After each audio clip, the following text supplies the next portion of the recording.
everybody, and welcome to session 10. Holy shit, we're in double digits of Secrets Beyond the Sun's Invisible Sun campaign. I am Mare, your game master for the afternoon, and we have our lovely players before us, so we're gonna go in opposite direction this time. Say hi, everybody. Gonah. Hi, I'm Gonah, and I'm playing Paul. Sarah. Hello, everybody. I am Sarah L. Kinney, and I will be playing Lauren. Abby. Hi, I'm Abby. I'm going to be playing Farideh, who is an Aromatic Ardent Apostate who breathes runes. Caitlin. I'm Caitlin. I'm playing Alondra, who's an iconoclastic Ardent Order of Goetica who fuses Nightmare to Fist. And last but not least, Seth. Hi, I'm Seth. I will be playing Avery. And I believe Avery or Seth, I don't know, is going to be doing Seth's recap. doing the recap. Okay. I thought about it. I was like, which of these three people should do the recap? Yeah. It's me. Okay. It makes more sense that way. So last time on Invisible Sun, we did a heist. We did a caper, just a small little caper, trying to get some information. Busted into a shop in the nice part of town, because where else are you going to do a caper? We kind of ran into some freaky mannequins, and we thought everything was totally fine, and it was not, because the mannequins were like creepier than they normally do. So I talked to a spider, and the spider was like, nah, we got you, don't even worry about it. Don't even trip. So we were able to get out of there, no problem. We did get some information about oh my god names. Laurel, thank you. Jesus Christ. I was like, Sarah. About Laurel's connection to the Vespertine. Got some notes that look real shifty. So that was validating in a terrible way, I guess. So there was nothing left for us to do but to actually go to Shadow and try to locate her. We did all successfully make it to Shadow.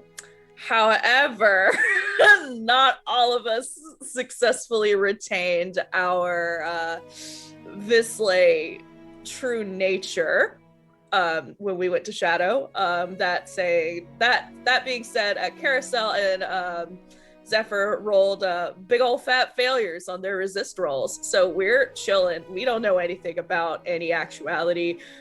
We're happy in Shadow, living our best lives. So where we left off is essentially the other two Visley in our party, as well as Zephyr's boss, Cicero, I can only imagine, going to attempt to pull Karosael and Zephyr out of their Shadow lives. Which, good luck with that. If Seth had a say in it, shit's not gonna happen. So that's where we left off. As always, every single time we play, we pull Sooth cards to set the scene. The first card was a companion card, the cat, so we need to go on to the next one. So on the green sun today, we have the Devil. Value 0, secrets, ravens, books, and flame. Meanings: temptation, lies, charm, persuasion, words. The nemesis of secrets is the prince of lies, the devil. Of course, there are many devils. Their commonality is their need to corrupt the world around them. Charming, sexy liars that seek to draw mortals into their own evil. Devils don't kill, they talk. They don't destroy, they tempt. The term devil stands apart from demon in that way. A demon is typically a relatively unintelligent engine of violence and destruction. Devils are far more insidious. The devil is the nemesis card, meaning that a -1 to all actions for everyone, a -2 to gallants. So Lauren, I'm sorry you have a -2 to all your ventures, but this card was made for you otherwise. This feels so right. Listen, we all joke that the deck is stacked, but it just knows. I'm gonna say this every week. It just knows. Anyway, we last left the scene. Avery and her friend Carmen entered the Angel's Share, ready to get wasted, already pre-gamed. Avery's in a dress, which Alondra and Farideh have never seen out of their friend Zephyr. And shortly after, a fairly tall, red-haired, nice, not perfect, not the best suit, and a jacket wearing Cicero entered, where he immediately saw Zephyr and said, fuck, before taking a seat at the bar and ordering a drink from your coworker, Farideh, Tim.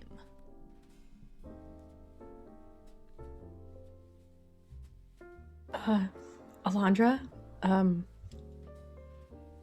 that looks like someone we need to talk to.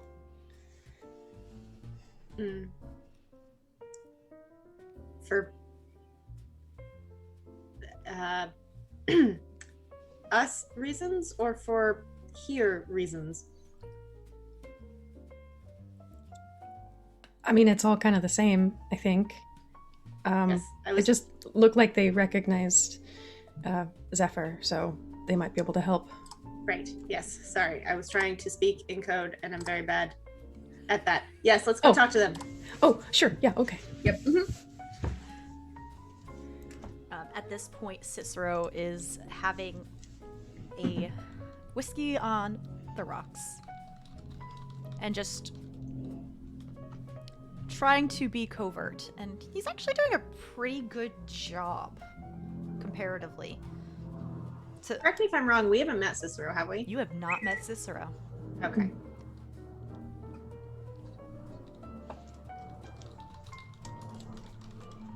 But yeah, he's just sitting at the bar drinking, occasionally eyes that are a bright green looking over the crowd. But they do always end back up on Avery. Before we go to Farideh and Alondra, Avery, what are you doing? Well, I've already shot that beautiful, super expensive whiskey that everybody was giving me shit about before the session started. So get over it. It's done. She shot that and is probably, I think she's just talking with Carmen about like, I don't understand. Why was that so expensive? It does the job the same way. I don't know. I really don't know. Okay, but it's not. Maybe if you, I think if you get the most expensive, whatever. I don't think I can afford the most expensive. Well, go get, I don't know, a menu or something. Fine. And she'll walk up to the bar, talk with one of the other bartenders. Farideh and Alondra. Yeah, I'll sidle over to Cicero. It looks like we might have a mutual friend. They look up from their phone and drink. I'm sorry? We're keeping an eye on the same table. I thought you might know our friend over there. Are you pointing to Avery? Yeah. He will look over at Avery. I don't know what you're talking about.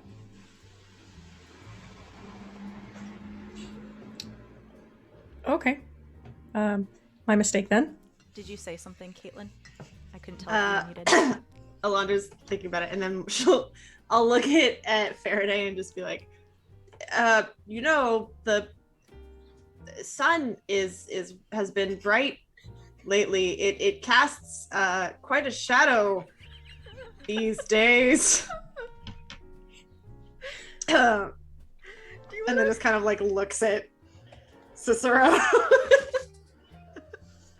Do you want to roll some kind of like covertness check? No, I don't, but I will. What would that even be? Interaction?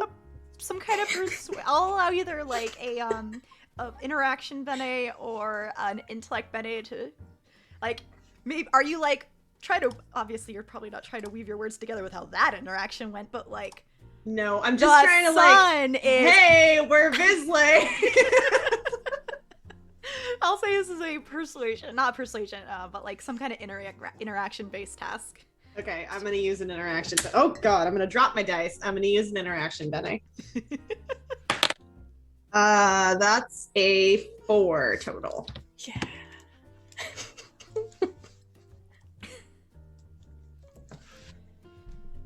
Yeah, the sky seems rather gray, casting a lot of shadows. Yes, yes. Much gray, very gray. Sometimes, you know, when there's and it's a windy day, you might see some blimps, maybe even a Zephyr or two.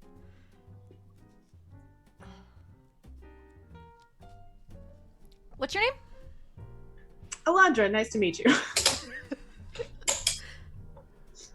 Cicero. Maybe not right now, but maybe soon you can tell me about these Zephyrs you've seen. Mm-hmm. Farideh has seen them also sometimes. Oh, it's Nina. Actually. Nina. And I'll like yeah, tap my badge. Nina. That's Nina. Nina has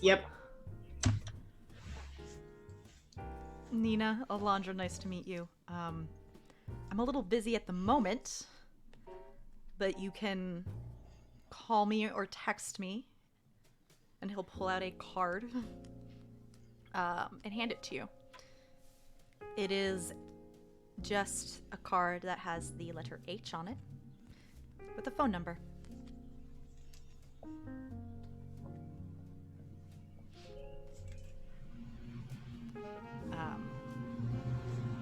I'm assuming you just arrived. Yes. We have another friend who is having similar experiences to, and I'll just kind of like chin point over towards Avery. Well, you know it's dangerous to come to New York, right? Yes. Mm-hmm. It's why we tried to come together. Yeah. Thought it would be safer. When do you get off shift, Miss Nia? Few hours. Let me know when you get out. All right. Cicero will just chug the rest of his whiskey. Put down his glass. Let me know if she goes anywhere before you get off shift. Will do. He'll get up and he will leave. Do you know who that was? No, but I think you were right. Something about seemed not from here. I think that went well. I think they got the point, right? They definitely got the point. Right. That was code. Yep. It's good. Yep. Have another drink while we wait, please. Sure. Yep. Okay. While you drink, I'm assuming Avery continues to get to drink. Yep. Carmen does come back with 2 more glasses of whiskey. Okay, I definitely could not get the most expensive glass. And the one who said it was on the house earlier is busy, so I'm just I don't... Oh, well, maybe if we only order from her. All right, you do it this time. I don't want to can push mitigate. your luck. Fine, and I'll take a shot of this. Just a shot. I'm not checking the whole glass. A shot of this this next whiskey, and just look like I'm considering the flavor profile And then 2 seconds later, realize I don't give a fuck and that I don't know shit about whiskey. And go get another glass because I'm fucking rich. So I will go up to the bar. This time I'm just gonna I imagine the other Gonah. Yes, a sip would be the correct term. Oh my god. So I will go up to the bar. If there's another bartender there who is not Nina, then I'll just gonna kind of smile politely at them, but not let them take my order. Yeah, I'll say there's definitely 2 other bartenders. The one that Karma went up to earlier, and Tim, who is currently chatting up another customer while making a drink. Are either of them cute? Roll me a d10. Okay. It'll act as a 10. 0 will act as a 10 in this roll. Roll for cute. Yeah, roll for cute. That is a 10. I'm sorry, not a 10. I rolled on a percentile, so is it a double 0 or is it 1 0? No, it's a 10, so a 1. No. At least not to you. Okay, cool. So I was gonna see if I felt like flirting with any of them to get more free, but I don't. So I'm not gonna do that. You don't find them attractive. I won't say they're ugly, but That's fair. not your type. Gotcha. Whatever that is. I don't know. I don't know either. So yeah, Nina is available to take orders. Cool. So I'm gonna probably just peruse the menu for a second and go, what do you recommend? The one that you gave us earlier was pretty good, but I'm not much of a whiskey person. Oh, well, you're back again so soon? There's just the 2 of you, right? Yeah. We hate to drink, we're drinking. Uh-huh. Yeah, well, yeah, I was just, didn't know if you had, more folks coming, or... Oh, no, I think it's just us 2. Come in! Yeah. Anyone else? Did you get anybody else? Is it just us? No, they're all squares. Oh, that's right. No, our friend's stuck, so it's just the 2 of us. Great. Good to know. I'll kind of walk her through some of the options in the menu. I'm gonna sit and pretend like I understand. I think you have a level in insight, right, Farideh? Like seeing through just you could see the disinterest. Yeah. I'm gonna flip to like the back where they have just like the one vodka that they have in this place for people who don't want whiskey anyway. It's like the equivalent of a kids menu, where you're just like, yeah. It's like when you're at a Chinese restaurant, but like the kid needs chicken nuggets. So I'm like flipping all the way back, and I was like, you'll probably find something familiar here. You'd like, but you just might want to keep your wits about you. So maybe just pick. Sorry, what did you say? Just saying, it's your first time in this place. You might. How would you know that? I've been working here for a long time, and do you work every day? Most days.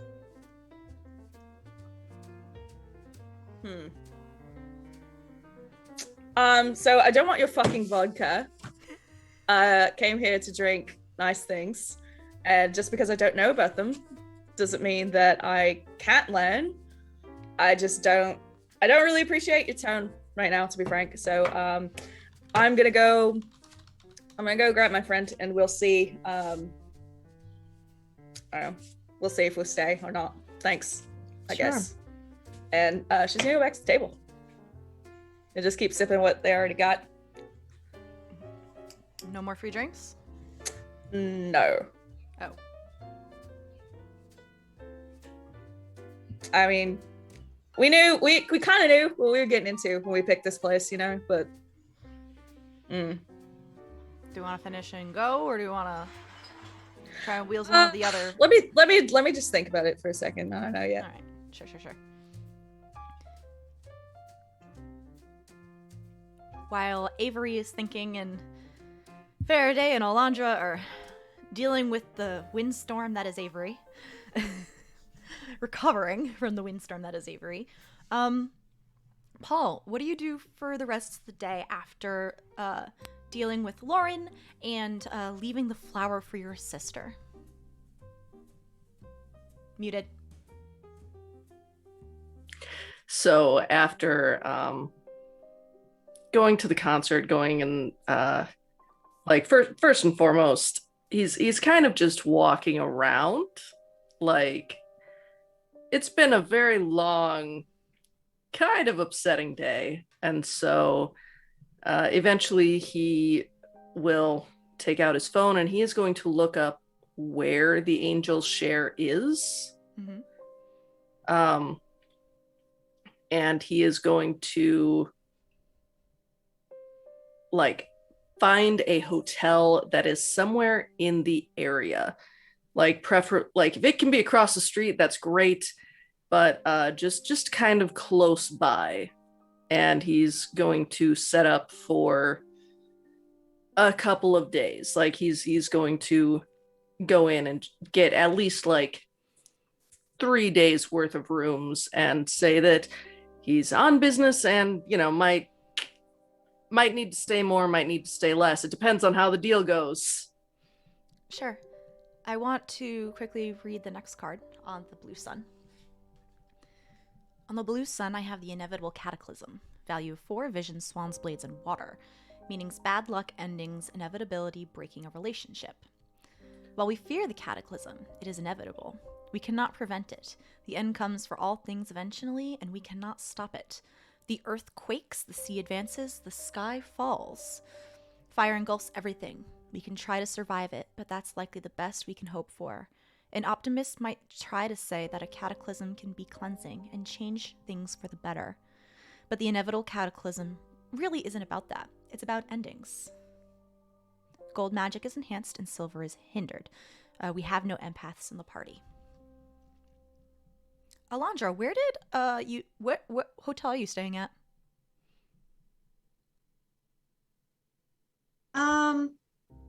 Probably like a larger chain one, Marriott or like a Hilton or something like that. I think Paul? there's one on the Upper East Side, probably there. Paul, there is a Marriott on the Upper East Side, within 15 minutes distance of the Angel's Share. Oh man, this is pretty expensive, but I got the cash, sure. And how many days will you be staying with us, sir?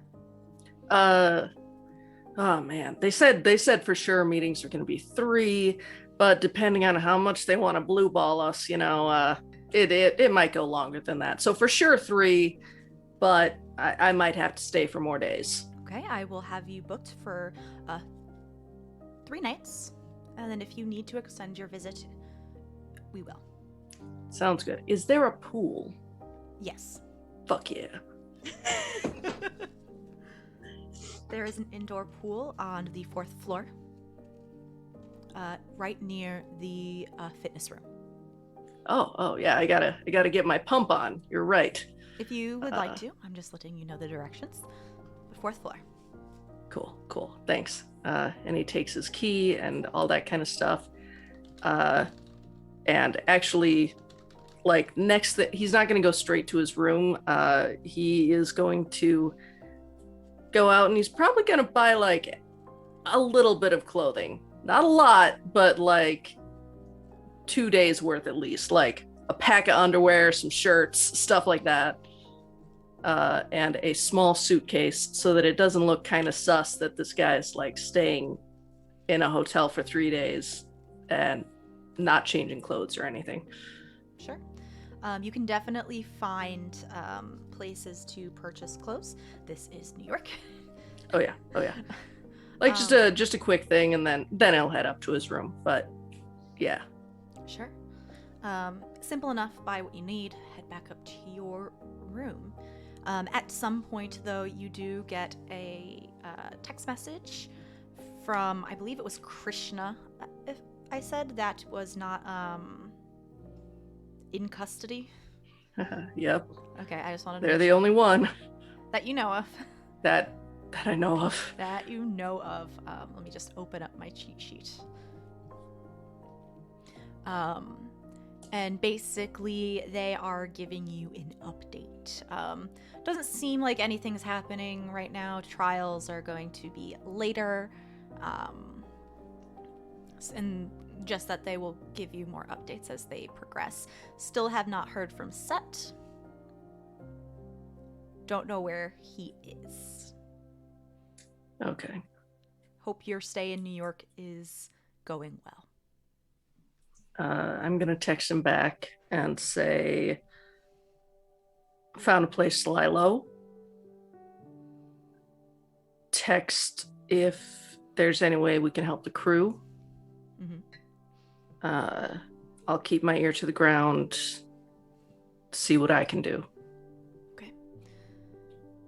While you're in the middle of texting Krishna, can you please make me a resist defense roll?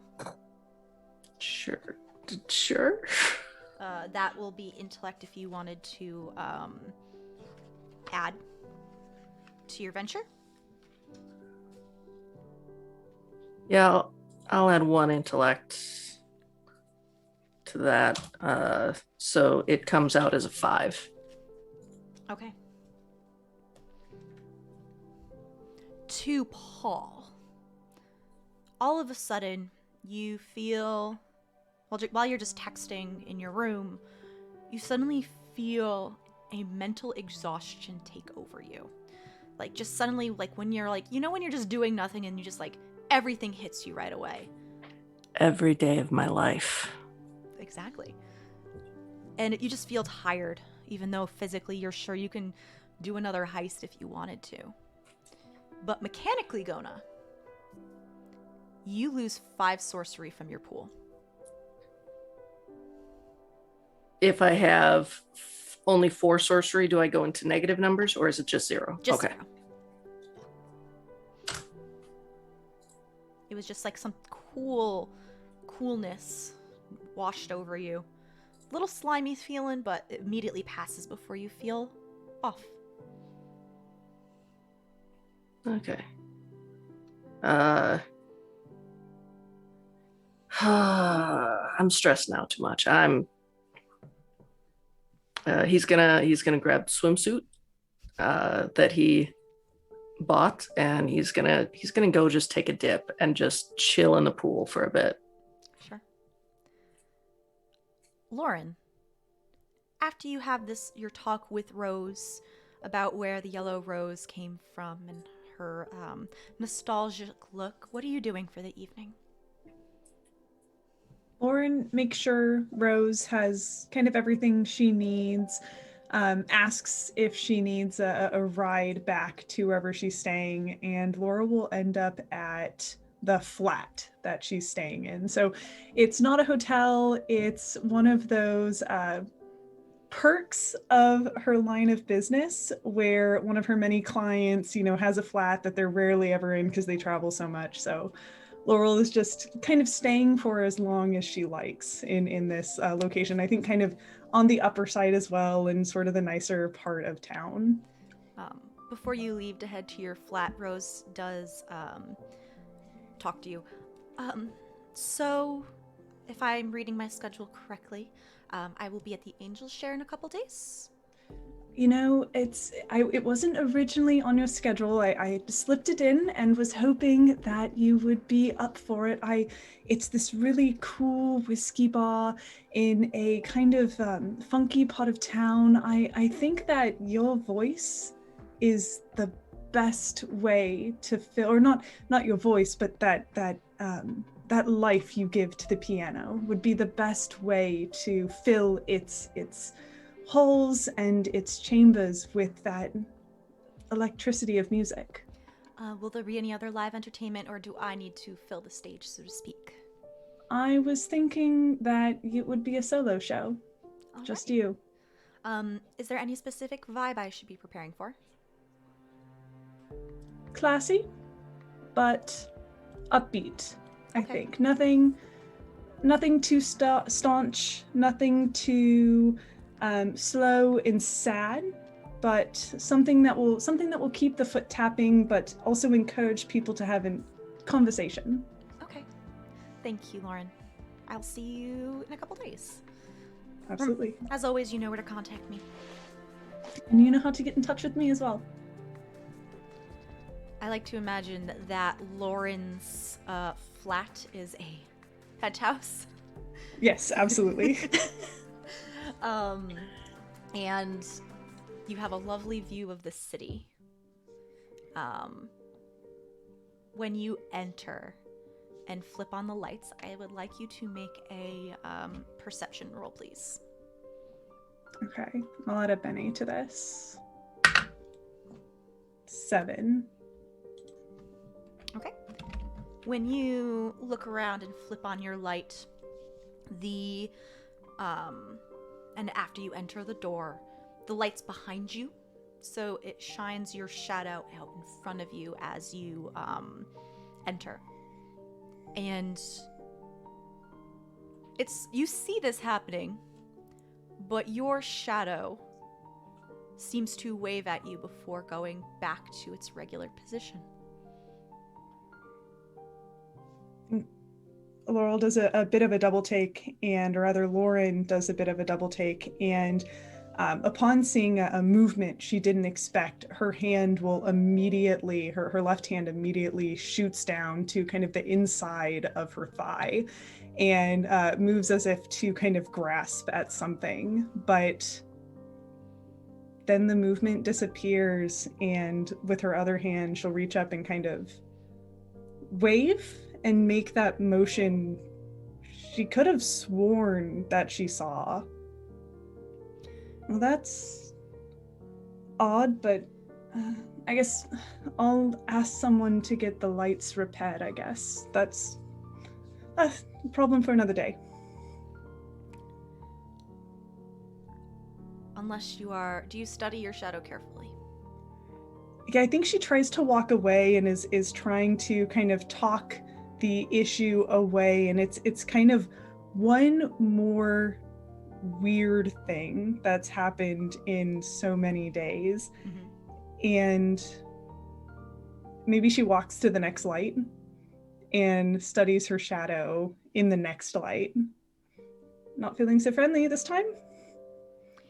It does wave, but it does not sync up with what you're doing. It is slightly off and seems to flick in a way that does not make sense.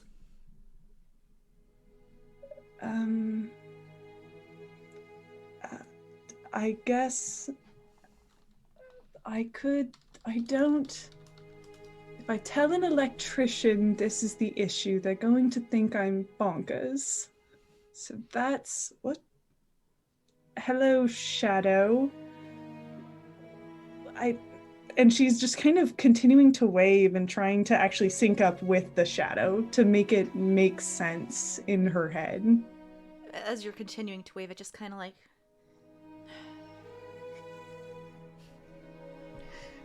put its head in its hands. Well, I guess we're clearly not getting anywhere. I am going to go and get a drink. You can keep doing whatever it is you're doing there. Unless you want to say something, then perhaps we could have a conversation. And Laurel will walk away from the shadow, but can't keep her eyes off the ground, and is constantly like, it's going through the motions of opening up a bottle of wine, pouring herself a glass, but always flicking some of her fingers and watching them not sync up on the floor. More or less. It follows you where it goes because your shadow is attached to you. As you take a sip of your glass of wine, it sips from the bottle of the shadow.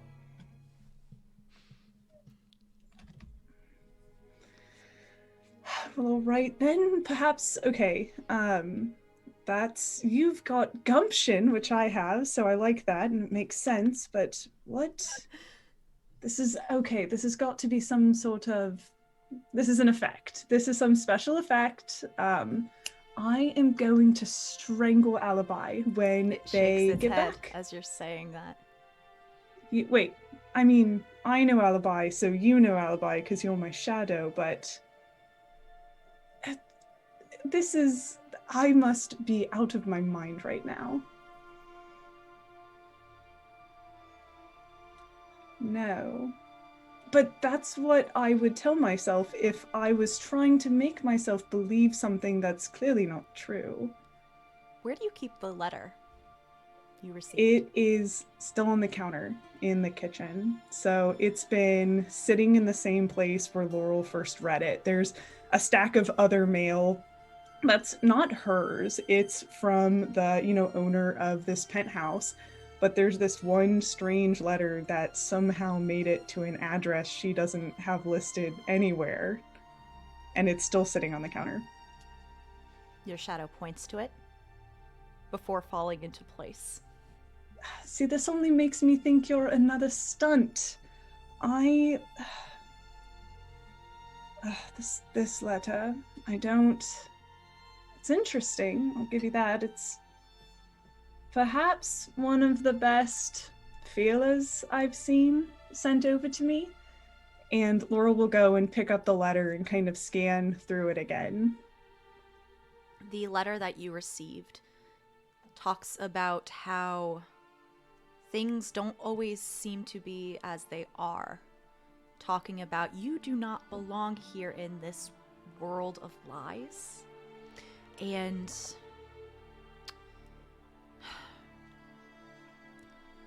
how you need to be brought to the truth. You are a Visley of magic, and you are not at home. Come home. And I think Laurel kind of reads it again and shakes her head and reads it again. And there's this thing in the back of her head that's screaming at her, but the rest of her is telling her, now this is going to make a great movie whenever it finally is in production. I don't know why you, the Hindasa, whatever that is, think that I'm the right person to send this. It's kind of like you're trying to make me interested in reading your manuscript, and I get that, and I appreciate it. I don't deal with writers. This was a bad idea. And Laurel's just kind of talking at this letter, meanwhile continuing to eyeball her shadow again. At this point, it has fallen into place and continues to just mirror your moves without any oddities. I guess perhaps you're behaving because I read the thing you're pointing at. There's a slight shake of the head. I like you, but what is going on? It almost makes me think that this isn't complete nonsense, but it is, obviously. Is there anything else you do before the end of the night? I think Lauren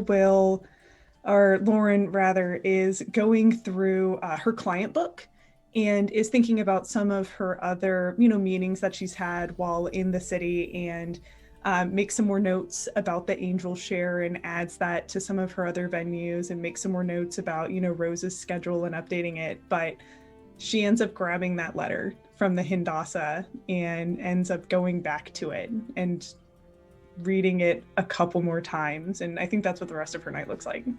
Okay. One last time. Back to the bar. Hey, Avery. Are we gonna go? At this point, yeah, I think we should just cut our losses. All right. I know I got some mixers back at my place. Yeah, let's go. All right. Farideh and Alondra, you do see Avery, Zephyr, get ready to go. Are you doing anything? Obviously we have to tell Cicero, but should we follow them? First, did we get Cicero's name? I can't remember.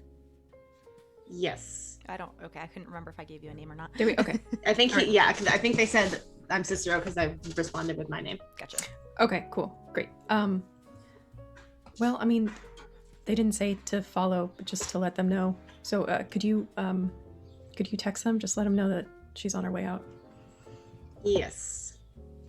I will text Cicero. Zephyr's leaving the bar. Should I follow? No. Thank you. Well, fine. When your friend Nina is off, we could meet.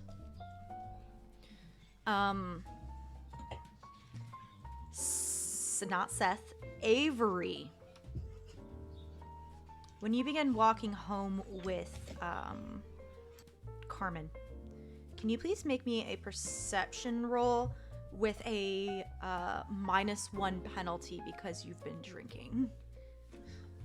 Yeah, that's fair. That's a 3. Okay. You don't notice anything, but do you Cool. What do you carry? Do you have a purse? Or I carry a cat. Cool cat. I think that she just has like a clutch, something small, unobtrusive, that kind of thing. Okay. That's kind of it. When I say clutch, I don't mean the tiny kind that snaps closed. I mean like a small crossbody that has like wallet, phone, keys, all that shit. Okay. Eventually, you make it back. Do you share an? Do you share an apartment or just? Nah. I like to think that they probably act like they do, like at one point or another, like they're always at each other's house, but they do technically have separate residences. Okay. When y'all get back to Carmen's, Carmen puts down. They have a small bag, a little bigger than yours. Take out their phone. They pull out what looks like an envelope. I'll settle, put my shit down, kick the shoes off, go plop on the couch, and like go through my phone. I found this in my purse. It's addressed to you. What? They just hold a. It's not even a letter. It's not even an envelope. It's just a piece of paper folded in threes, with a weird symbol on the back held closed with wax. Who the fuck? Who uses wax? No. What the fuck? People who go to Ren fairs? I don't know. Yeah, I guess so. Or the weird steampunk thing that happens sometimes. Okay. I hope it's not anthrax. So, Here. stand over there while I open it. Yeah. Good luck. Yeah, I don't know if it's this or if it's ricin. I don't know. You watched Breaking Bad, right? Yeah, but I think I was high when I did. Okay. Well, we might be fucked. Just so you know. And Avery will very gently slide a finger along to not fuck up that weird ass wax seal, and open this letter. It's not quite a letter. Sure. The letter is 2 sheets long. And Seth, it is the handout, a letter from the Hindasa. What the fuck? I don't know any of these words. What do you mean? What is a vicely? What? I don't know. Look, and she'll How the hand fuck it. do you read this? This looks like gibberish. What do you mean? What? It literally just looks like scribbles. Did you pregame like more than just Like I'm drunk, alcohol? but not that drunk. No, I'm saying, did you like go to the No. bathroom and take a hit or something? Like, are you No. okay? No. It's written right there. It's this weird word and a bunch of other It weird literally. words. Have you ever seen Russian writing? It looks like Yeah. Russian. It looks like Russian writing. What do you mean? I can't read this shit. Carmen, if you're fucking with me, you're doing a good job. So, Listen, I'm fucking with you, but not about this. Okay, fair. Well, I don't like that. I don't like any of this, and she'll continue reading, and then reach the end of it and just go, not gonna think about that anymore, and tuck it away in her. She'll go over to her clutch and just tuck it away out of sight. Okay. And get back to the main event. Also, I'm just gonna ignore this because someone slipped this into my purse without me Yeah, I don't noticing. like that. Yeah, I don't like that. Mm-mm-mm. Especially since this place is supposed to be fancy, and we had the drinks. They were good. I don't know anything about whiskey, but they were good. The vibe kind of sucked, but yeah, let's not. Maybe let's not go back there because ew. No. And if we do go back there, not looking like ourselves, but there's plenty of other bars in the city. Yeah, exactly. Yeah. Let's. We need to stay in our lane from now on. All right. They go to the kitchen, grab a bottle, 2 bottles, hand you one, and Yup. Go back on the couch, plop down, get to that drinking. okay. Faraday and Alondra. Moving forward a little bit. Faraday, your shift ends.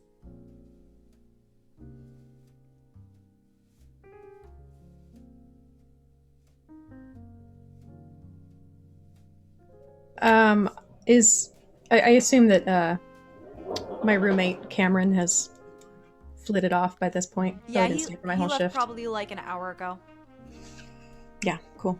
Okay, well, Alondra, at least we don't have someone too close to me to worry about. Do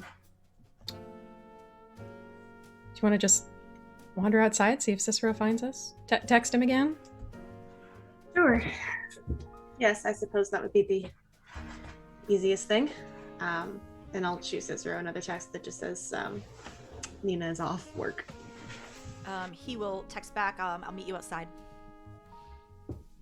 Apparently you'll be outside. Okay, well, we should keep an eye out for Laurel, too. Yep. That is, yep. And Paul. We should keep an eye out for Paul. Paul, right.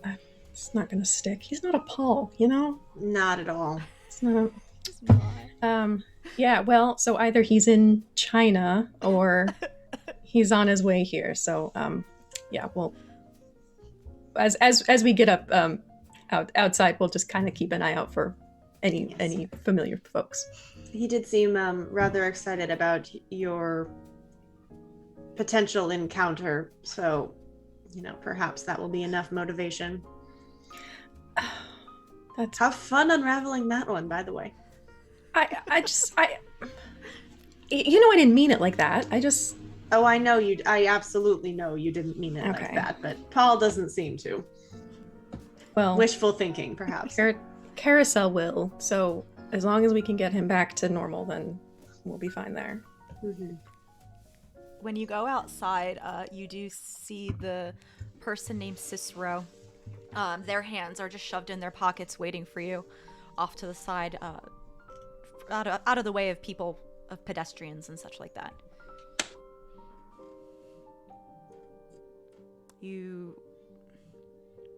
Hi. Let me reintroduce myself. I'm Cicero.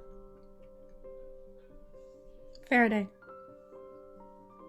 Still Alondra. That was, in fact, my real name. I see. They look around a little bit. I haven't had a chance to find a room yet. Do either of you have somewhere private we can talk? I have a hotel room not too far from here. Okay. Yeah, that's better than my place because I've got a roommate. I see. Oh, and Samuel might be back there. Samuel, Samuel came through with me. You're speaking as if I understand what you're talking about, but I will. Sure. Yeah. Because Cameron had mentioned that that I'd gotten a rat recently, and he'd come through with me, but he's not with me, and so maybe if we could just swing by my apartment and just see if Samuel's there. Makes sense. It's not far from here. Cicero says something. He says, "Is your apartment on the way to the hotel?" But when they speak, it is not in English. It is in the language of Vizsla.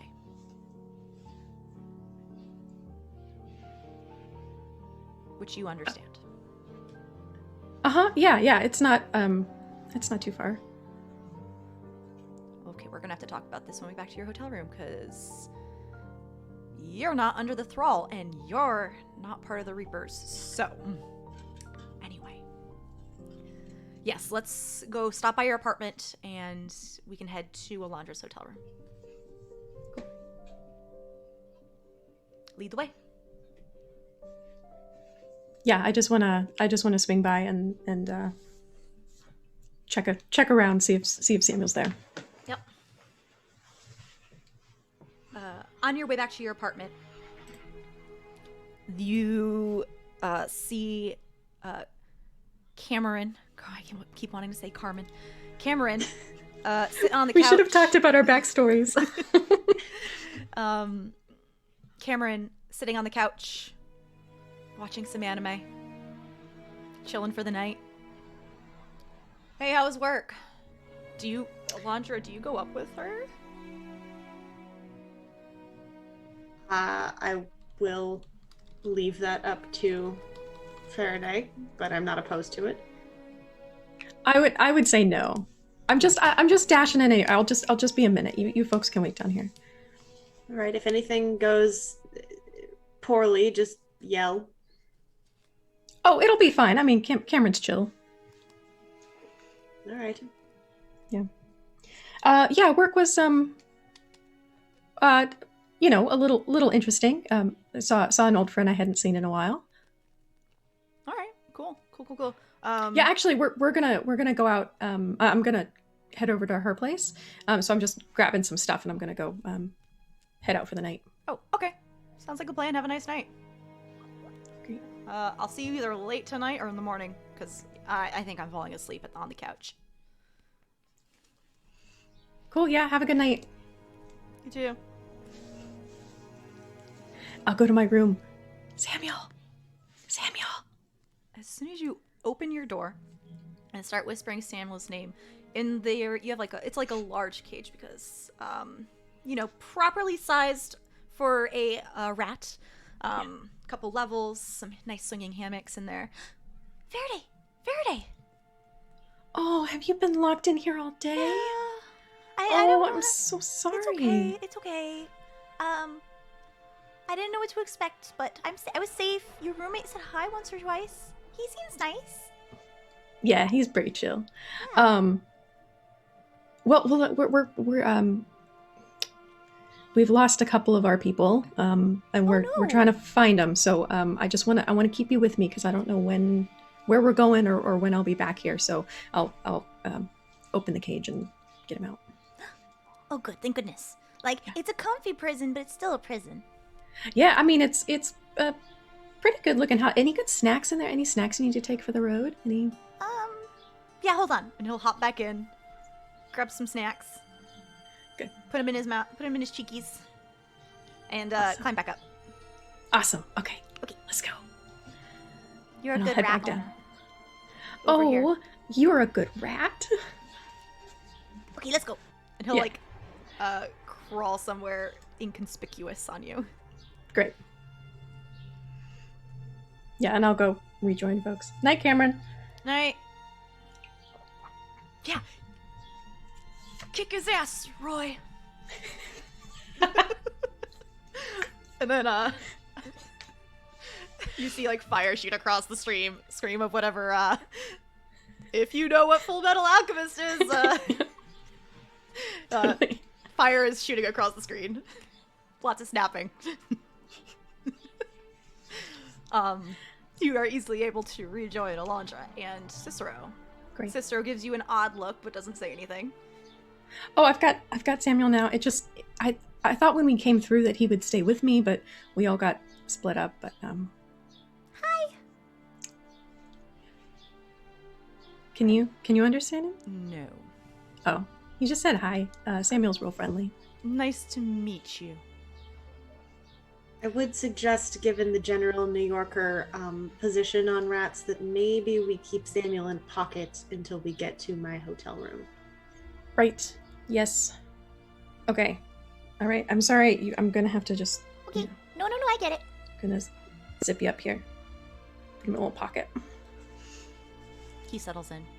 Yep. And you are easily able to head to your hotel room.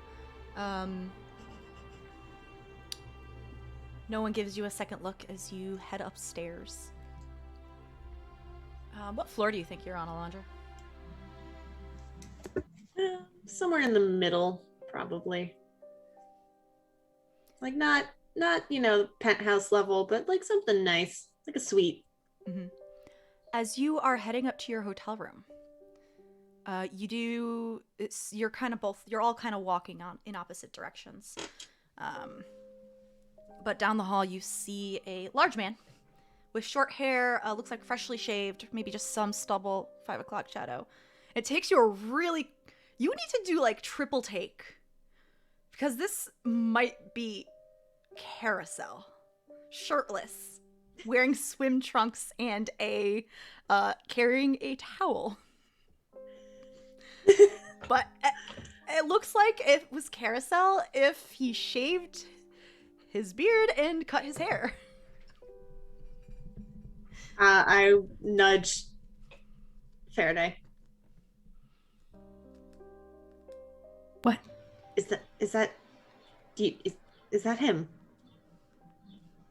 Paul, you see this group of 3 walking down the hallway, talking to each other.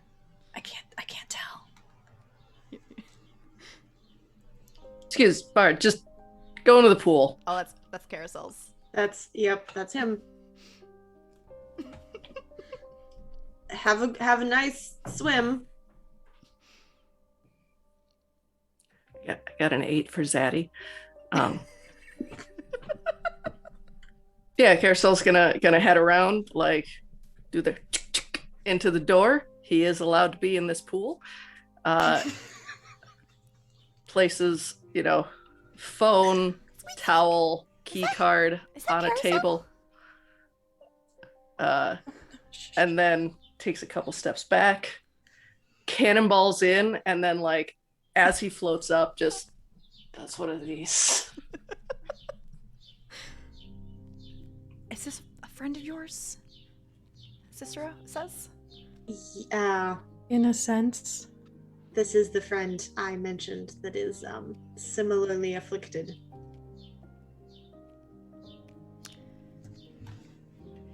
Okay, anyway. Your room. Yes. I will lead the way to...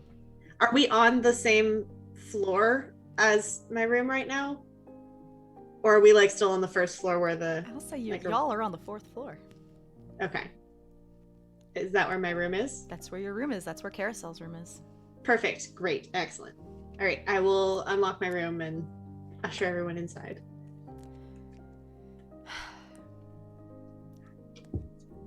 As I already introduced myself, I am Cicero. I am the head of the Hindasa back in Saturnine. Not the Hindasa, the Grey Reapers. Oh, you're Zephyr's boss. You know Zephyr, I'm assuming. My first question is, what are you 2 doing here? You do realize how dangerous it is to be back here, right? Yes. We had a need to locate someone still under the thrall of shadow, and you couldn't wait until the Grey Reapers found them? They didn't seem to be doing so, and there was a matter of urgency involved. And I'm trying to help Quiz. I'm sorry, you're trying to help who? Yep. Who? Quiz. You're going fuzzy. Big throne, can't move, needs help. You are very fuzzy. Great, okay.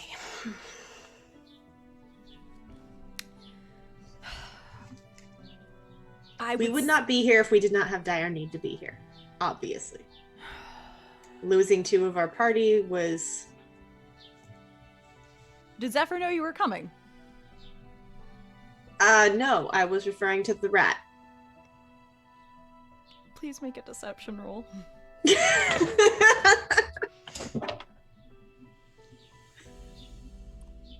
Are you adding anything to this? Is that interaction? This is interaction. I'm gonna use a bene. All right. And I'm gonna use a hidden knowledge. And I will use the knowledge that would probably get Zephyr in trouble, and I really don't want to do that. Fair. Big fair. That's a 7 on the die, so 9 total. Okay. Regardless, you know Zephyr. Whether Yes, we were aware that Zephyr may have started, her treks into Shadow, but we're not expecting to see her enthralled. Okay. Well, getting Zephyr out of the lie is going to be difficult. Honestly, I was not expecting that of her, to be quite honest. She's very resilient in training. But in order to do, our job, it's just going to be difficult, and I'm not looking forward to it. I think I'm going to have to do that before we start looking for Vizsla. Is there a way that we can help pull her back as her friends? Does that give us an advantage? It can be hard. I was able to slip a letter into her friend's purse. That's just a seed, but I'm hoping that it'll open up some of her eyes to seeing some of the oddities that happen when you're in Shadow that you kind of ignore if you're ignorant. We, in addition to hoping to free our other friend, the one at the pool, we did locate the person that we came here to locate, and she also appears to be enthralled. Mm-hmm. Okay. Or is a really good actor. Could be possible. True. Her Vizsla self was an excellent liar, so it's possible that she is merely continuing the ruse, but Laurel is her name if the Hindasa has had any connection to her. We don't normally know Vizsla names, so... Lauren, then. No, it does not ring a bell off the top of my head, but we've also had a lot of Reapers go missing over the last couple months. So, Alondra tries to look like this is new information. The best thing we can do is, there's a couple ways to do it. Naturally, trying to ease them into it, and that letter is the first seed. Second is like a shock system, actively using magic. That's dangerous because even though this is a lie, there are some dangers that are still present and real. While a hindrance, it's more of a hindrance, and it wastes time if you get caught by authorities.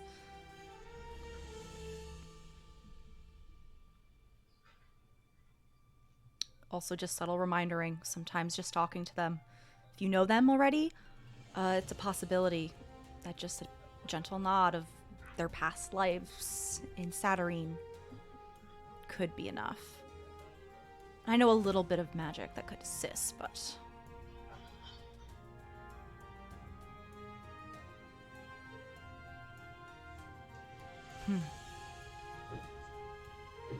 Well, at least with Karosael, we have Metatron to help us. Who? Oh, Karosael's cat. Interesting. Yeah, Metatron came back with him and apparently still recognizes us, even though Karosael doesn't, so... Interesting. I'm done. I try not to think about why things are sometimes, so...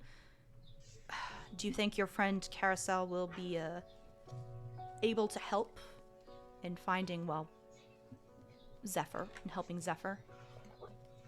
At the minimum, I don't think it's a good idea if he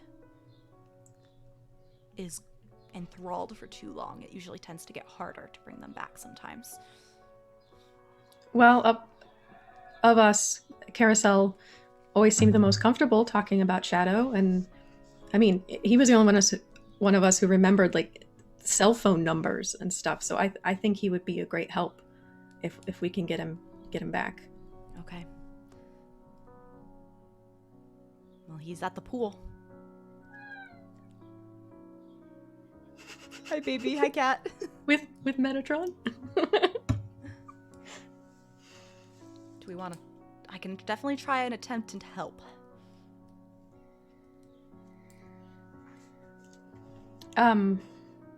Well, I guess let's talk to him. It can't go any worse than our last attempt. All right. Yeah, Alondra, maybe you should talk to him. I can. He doesn't seem to respond well to me. Sister just gives you both odd looks. You know what? I don't want to know. You don't. You really don't. Let's go talk to him. I'm happy to try, and then Farideh, maybe you can jump in if things start to go horribly wrong. Great plan. Okay. If it's okay, I'd like to take break a couple minutes early, and we'll do that when we get back. Okay. We'll be back in like 5 to 10 minutes. Everybody hydrate, pet your pets, and we'll be back soon. Bye!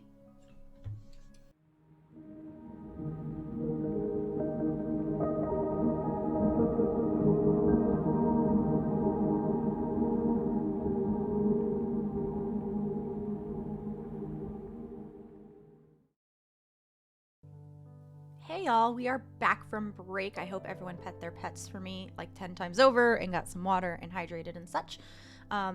We left off the Vizsla of the party are going to try and knock some sense into Paul, who is currently just taking a splish splash in the pool nearby. Cicero looks at the two of you, do you want assistance in this? And neither of us has ever brought someone back from Shadow, so I think that would be wise. Well, I don't know him. Karosael, you said? Mm-hmm. I will help in a less conspicuous way if you're gonna try and jolt him out. Sounds good. This is purely curiosity, but in Shadow, for example, if someone was having some sort of a panicked moment, say in movies or television, one would smack them across the face. Does application of physical pressure work for this type of thing?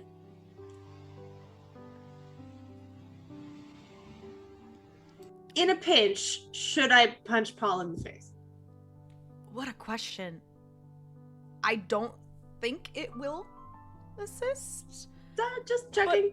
But also, I'm thinking of the implications if you assault someone in the hotel, and that's which is reasons like that is usually we tend to do That's more true. covert Yes. ways. All right, fine.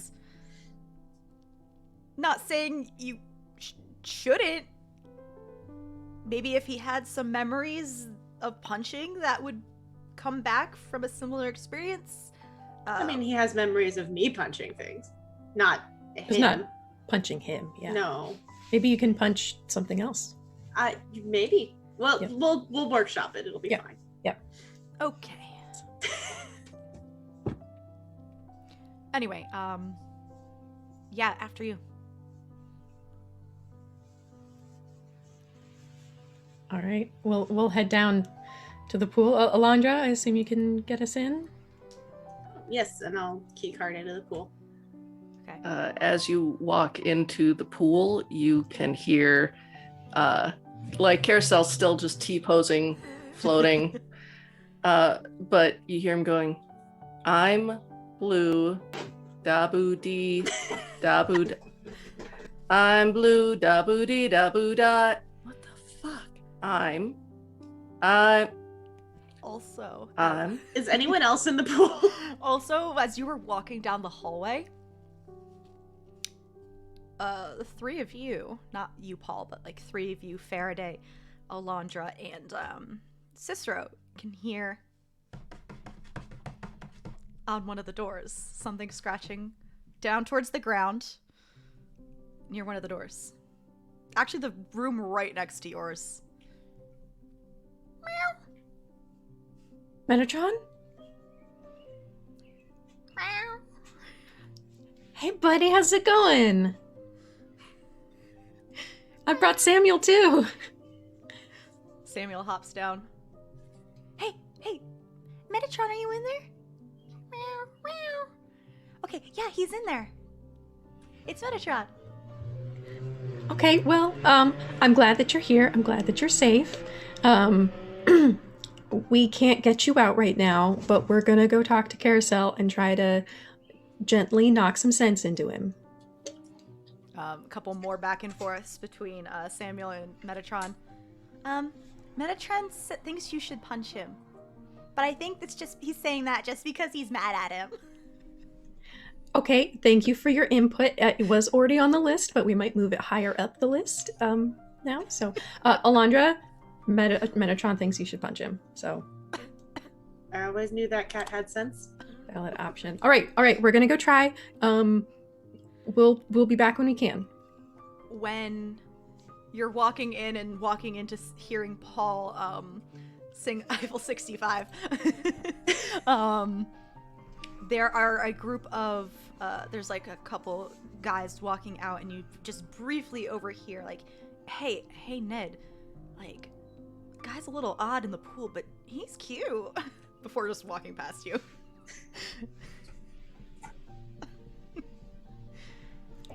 There's a couple other people in here. There is a parent with 2 young kids in the shallow end. Just a small group of teenagers at another end, outside the pool shooting the shit.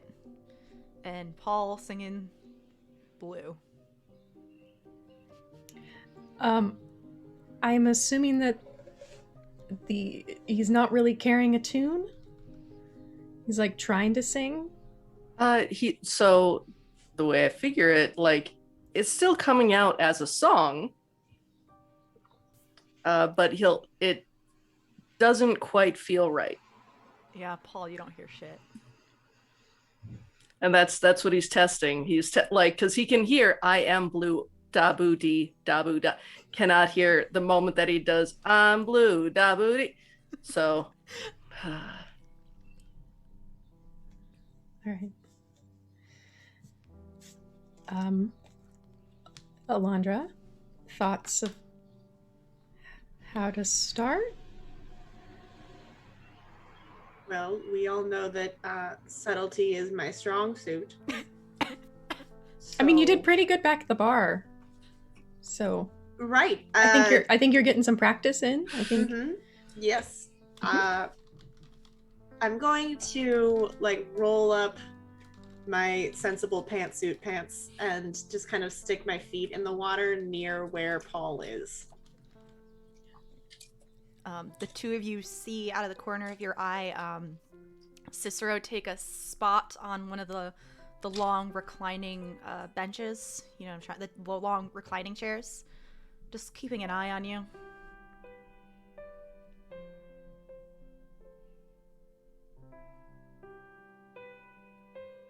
We'll just kind of wait, at the corner of the pool until Paul makes another lap back towards us.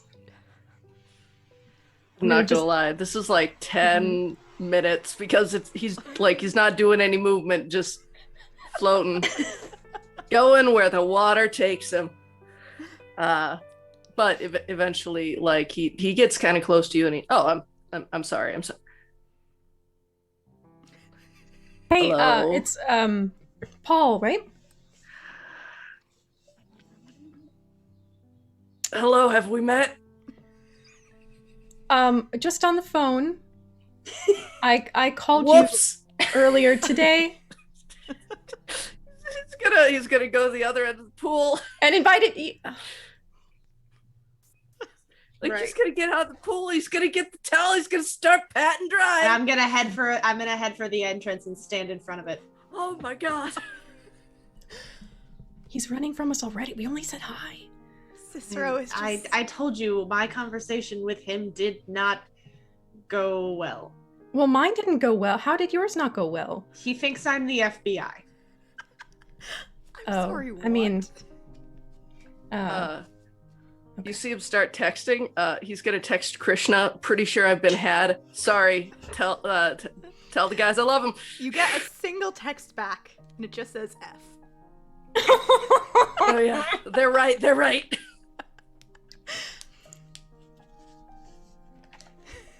I assume that there is only one door out of this pool.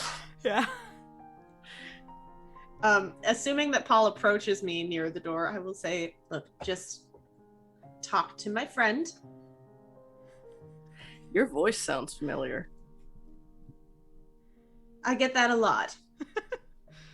Say a phrase for me real quick. Say, I'm sorry about your threesome.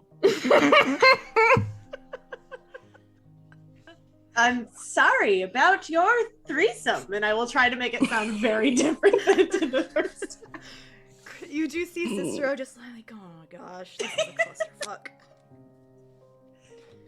And you do see, at least Farideh and Alondra, you probably see it, Paul, if you're paying attention to anyone else, which I don't know if you are because you've been had. I've been had. I'm fucked. I'm going to jail. You see Cicero move his hands in a way very similar to the way Zephyr does. And while you do feel a pressure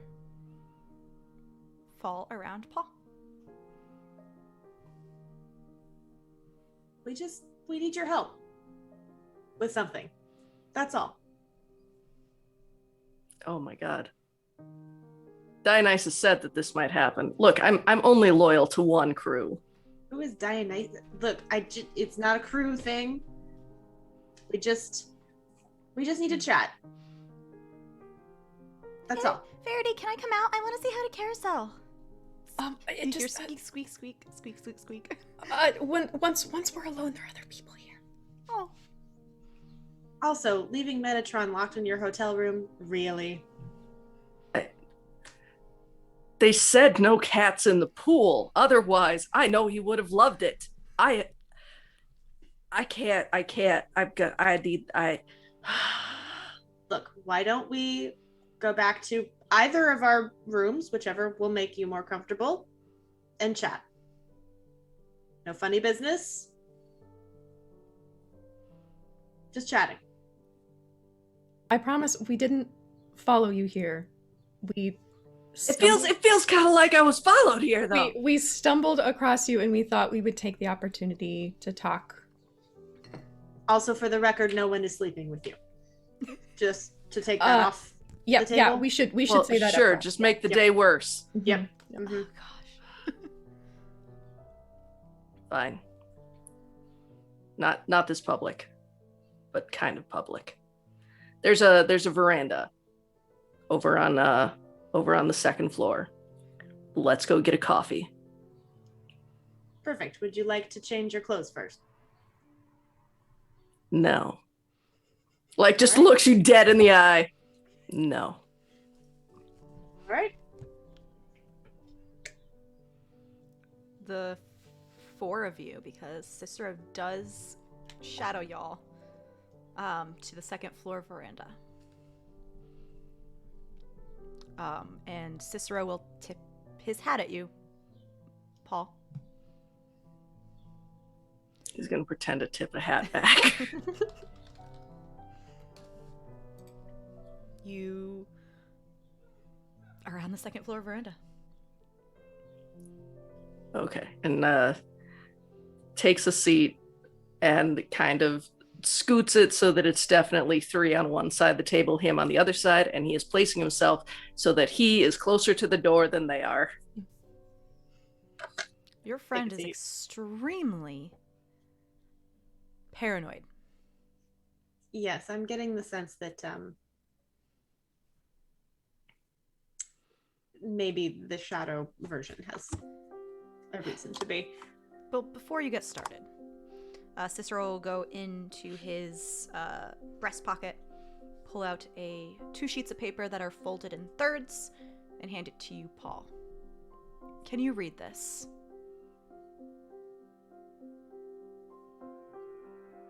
It is... Yes. Okay. I can read English. Oh, that's not English. But anyway, besides the point, I was just confirming something. You can keep that if you would like.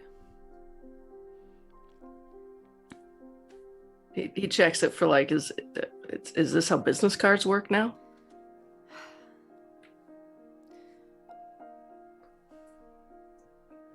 Look, just to put you at ease, maybe a little bit, for the record, none of us care about whatever it is that you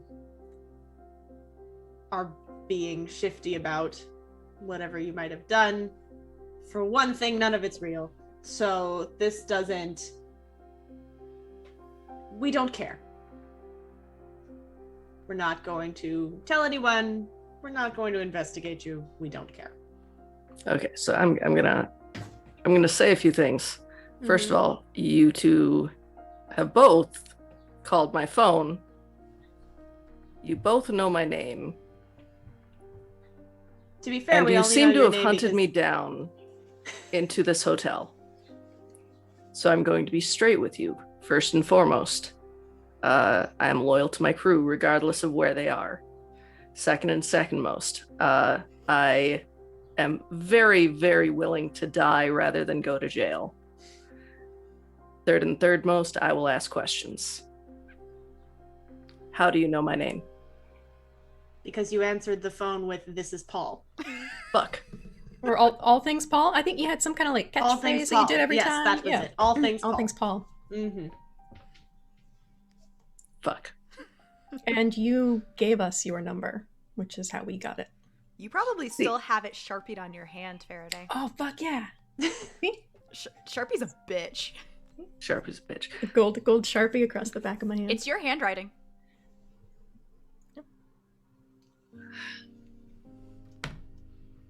That We doesn't... knew you by another name. Karosael. Well, yeah, that's how vast majority of my contacts know me. But that makes it even weirder. Paul, Karosael. What do you prefer in this moment? Paul. Because anyone who knows me by Karosael or hears that word, that name, would call you guys. Paul, then. Second most, why are you hunting me down?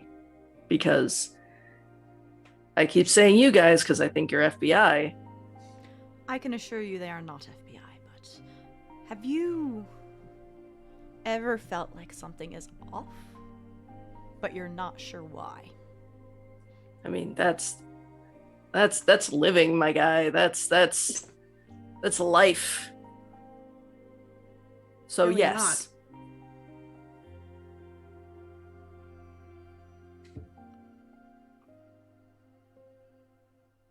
But why are you hunting me down?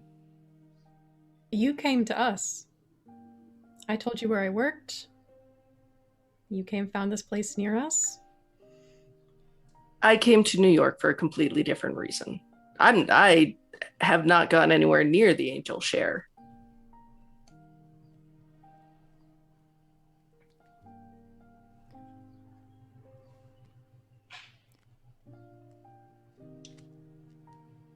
We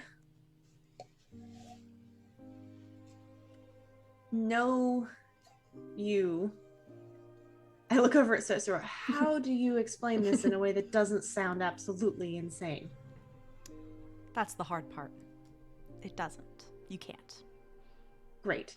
This- None of this is real. You're magic, and that's how we know you. Am I still wearing my bolo tie? Yes. I'm gonna take it off and slide it across the table. You made this for me. Does it look familiar?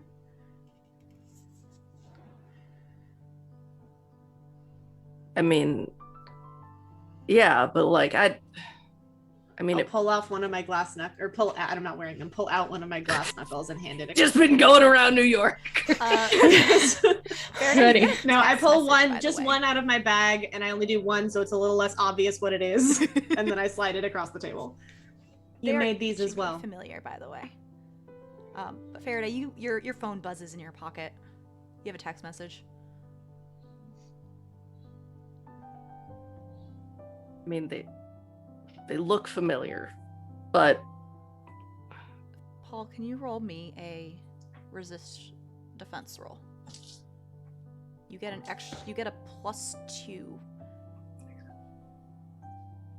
Shit. 9 on the die. 9 on the die. They look so familiar. You know you made them. I mean, the memories are slowly making their way back and creeping to the forefront of your mind.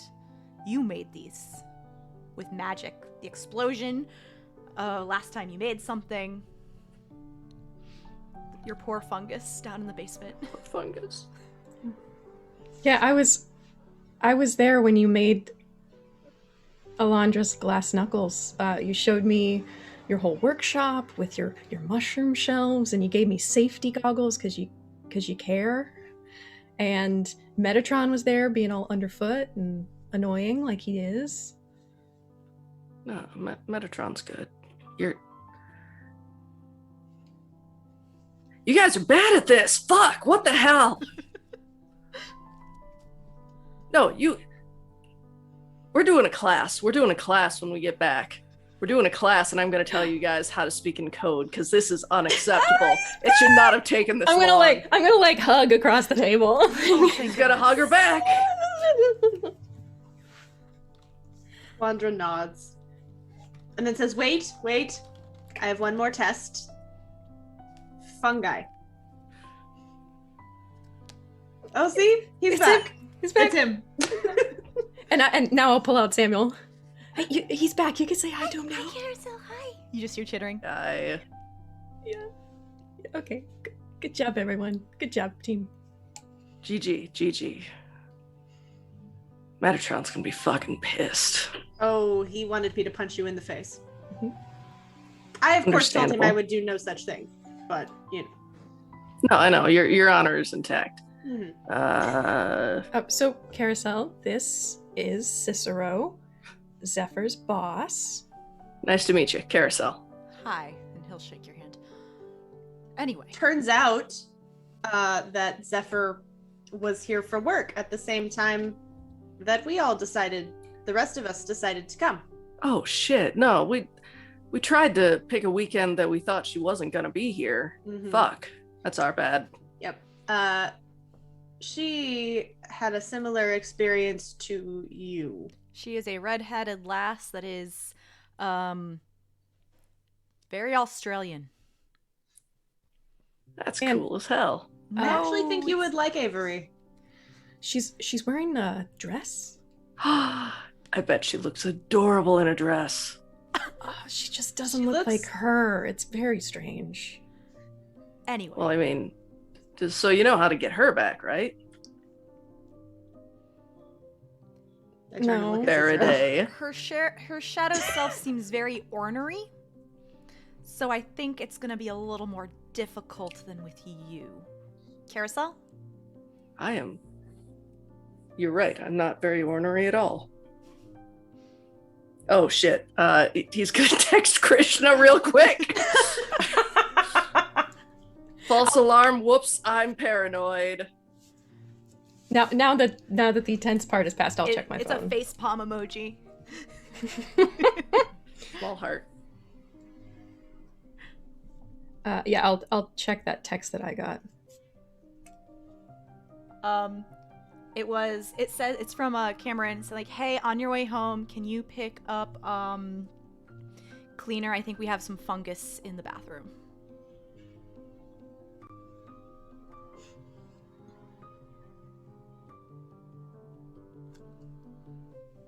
That's weird. That's suspicious. But okay. I'd like to do a quick pop over to Avery.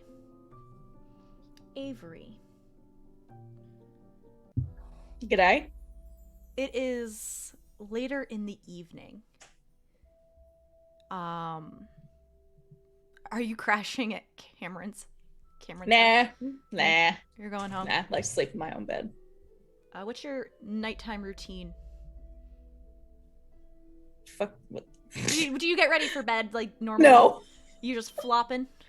Just- Don't Worry even about take it in the ma- mornings. Don't even- Tomorrow's Avery's problem. Don't even take makeup off. Just No, that's tomorrow Avery's problem. fair. Big fucking fair.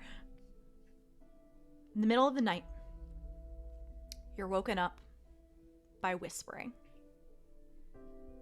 in your apartment.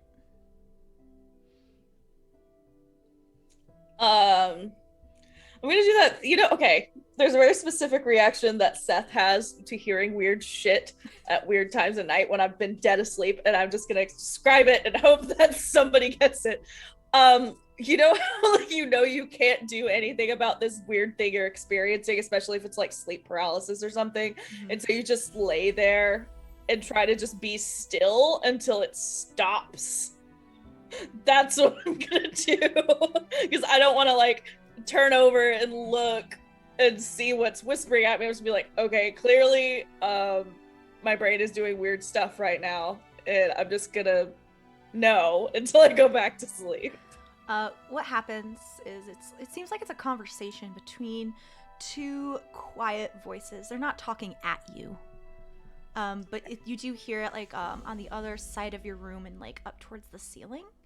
Then I'm gonna assume it's my neighbors, and I will definitely sit upright in bed and get ready to like go grab the broom, and if I have to. So I'm just gonna like sit up and kind of like, what are they talking about now? Do you turn your light on? Yeah, I'll turn the bedside lamp. Yeah. Your bedroom is illuminated from your small lamp and your pillow, and there are very quiet voices, kind of like a little bit of high-pitched squeaky. It doesn't sound like your neighbors, but it is coming from the other side of your bedroom from a corner. And you see a spider's web. What the fuck? And I'll go up, I'll follow the voices, because what the fuck? The only thing you see is the web and two spiders on it. Are they gross? Does Avery think spiders are gross? You know what? Let me roll to find out. Let's say odds no, evens yes. I rolled a 3, so no. Then no. They're just... He thinks they're neat. There's two spiders, and it doesn't make sense, but they're kind of moving their little arms and feet, and you just hear, so did you hear about David the other day? Like, he killed one of us the other day. Like, oh my gosh, like, he's just like, squish, squish, squish, squish. Like, no. We gotta make sure we stay out of their house then. Zephyr's just gonna literally just stop and stare upright and like blink really hard a couple times and hope that she'll wake up The spiders at some point. notice you. Like, is she staring at us? Like, usually she just leaves us alone. What the heck? What the fuck is going on? What is happening today? She kind of looks hungover. Just a little bit. Well, I'm not. No, I had enough water. Did she just speak at us? Are you speaking to me?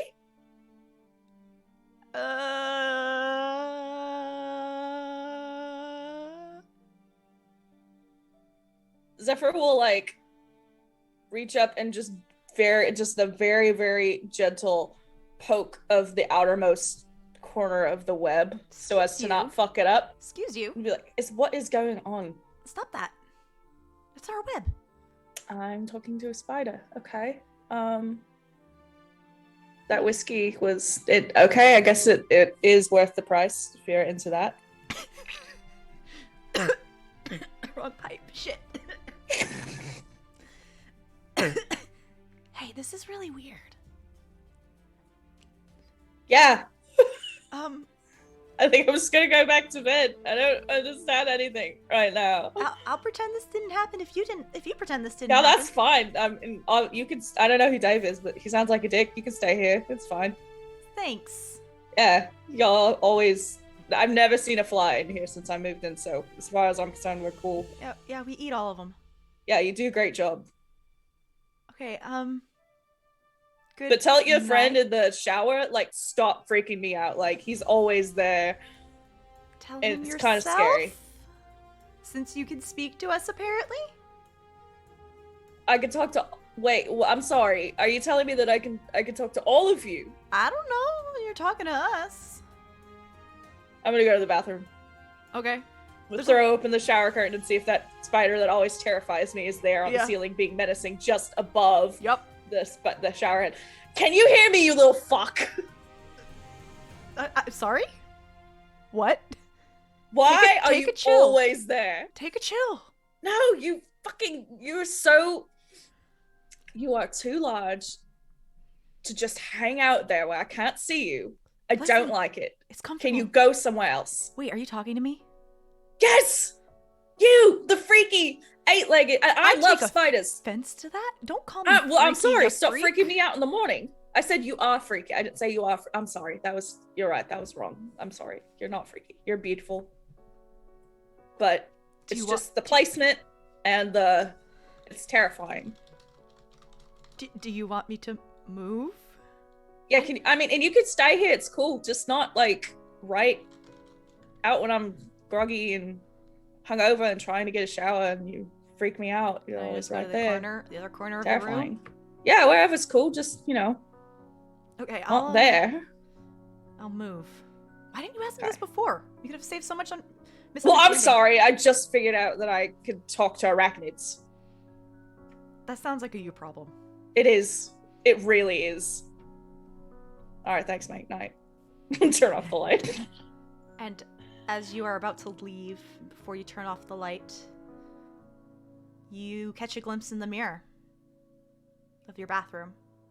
And your reflection is giving you a disapproving look. Turn the light right back on and look at my reflection. It looks off. It is staring at you, slowly shaking its head, rolling its eyes. Like, I'm pretty sure I'm not shaking my head right now, but I'm also pretty fucked up. So I'm gonna wave and make sure that it mimics. You don't hear it because reflections don't speak, but you get the impression that's saying, "Really? What the fuck is going on?" Poke the reflection's nose. Boop. I'm too drunk for this. I'm gonna go to bed. Okay. You go to bed. So, give me a general high level of what everyone is doing over the next couple days. Lauren. Lauren has other clients that she's gonna go and see. Ends up at a couple of other bars. This gig at the Angel Share ends up being a bit of a foot in the door for some other kind of similar establishments that she could book some of her clients at. And otherwise, she just meets up with a few other entertainers and enjoys being in New York. It's one of her favorite cities to visit. Avery. Gonna continue the typical, running the shows and stuff. Gonna try and move to some bigger places, bigger crowds. When I go home, whether it's at the end of the day or whatever, I am gonna try and continue to just have shoot the shit conversations with these spiders if I can still speak to them, and tell absolutely nobody about this newfound thing that may or may not be a symptom of a very serious illness. Even when you are sober, you are still able to understand and speak to these spiders. Cool. And your mirror and reflection is still giving you disapproving looks. And since I can't talk to it, I like to think that Avery one day gets sick of it glaring at her and puts like a couple sheets of paper on the bathroom mirror so she doesn't have to look at it anymore. Yep. Of course. Beautiful. And we'll like talk that over with the bathroom spider. Yeah, it's a little, It's rude, right? like, why is it looking at you? I don't know. And like, why is it being a bitch about it? I don't know, but like when you turn your head away, it sometimes gives you the middle finger. Wow. Thanks, mate. And that's why You know, I feel like we got off on the wrong foot, and I'm so sorry about the way that I talked to you that first day. I'm so sorry about that. We good. I feel bad. We good. Yeah. You can hang out wherever you want. Yeah, you looked drunk as hell. I was so fucked up. Let me tell you about this whiskey bar. Oh, cool. It was wild. Yeah. Farideh, you're not Paul anymore. You are Karosael and Alondra. I think we're probably trying to figure out next moves. Maybe getting some pointers from Cicero. I will keep up my charade of going to my apartment sometimes, going to work when I need to. Okay. I get the card from Farideh, assuming that she's willing to hand it over, that Lauren gave her, and do an excessive amount of virtual stalking. Just to kind of try to get a sense of whether, you know, this is a person who is in shadow or a person who is pretending to be in shadow. So, you know, from the Panache website to Twitter, Instagram, if she's got a TikTok account, I want to know, like, just everything. Lauren, what does Alondra find?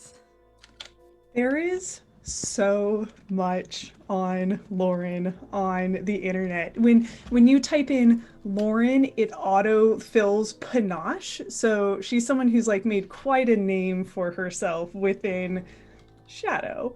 And so the main website is a lot of pictures of her doing the classic, standing next to various very famous entertainers.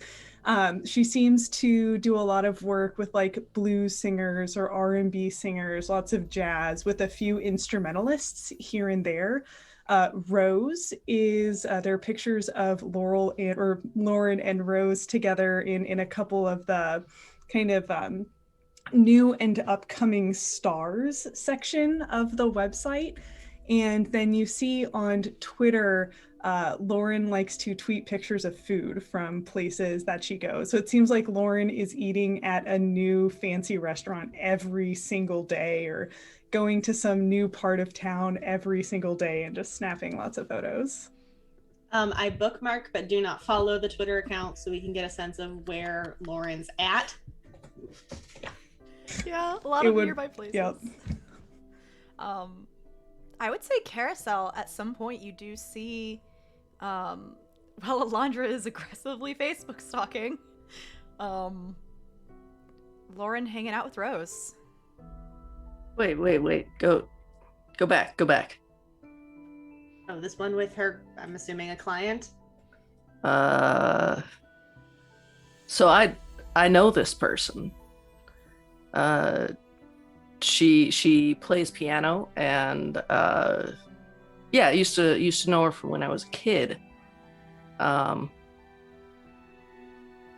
Is she working for? And like he's gonna go on his own phone and start looking at Rose's stuff and seeing if like she made any kind of announcement of being with a new Agent? Like signing? agent. Thank you. Yeah. Agent was the word I was looking for. There is at least one photo selfie of Rose and Lauren.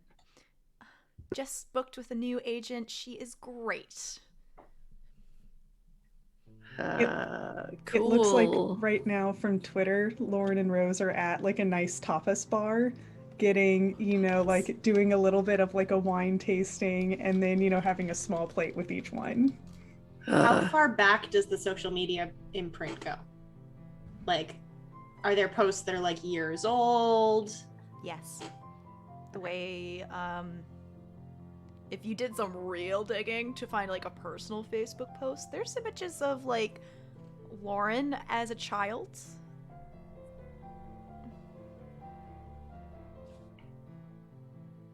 It's all And a lie, there's of nothing that course. shows off as like weird or seems like out of place. There's no like red flags popping out anywhere.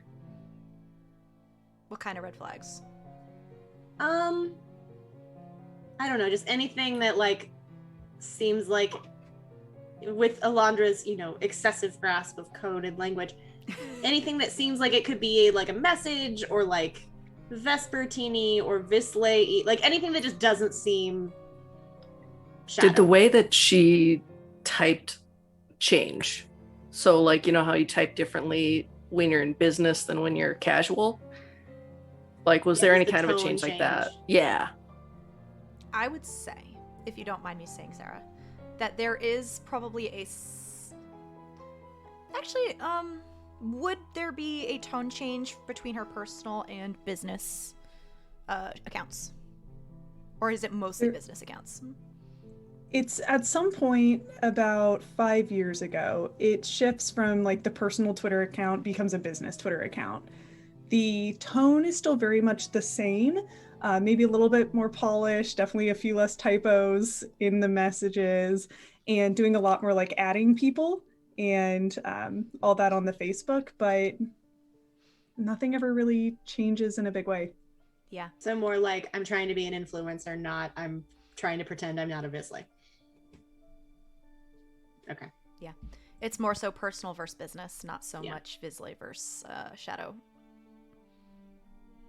And you would know, just in general as Visley, everything is a lie, everything you remember is a lie. Because whenever you enter Shadow, Shadow backfills your memories.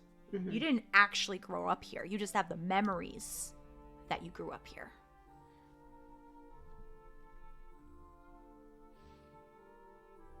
So, Karosael, you said you know this person. Do you think that we can use her to get closer to Lauren? I mean, she's a trustworthy person. I don't know that we could use her though.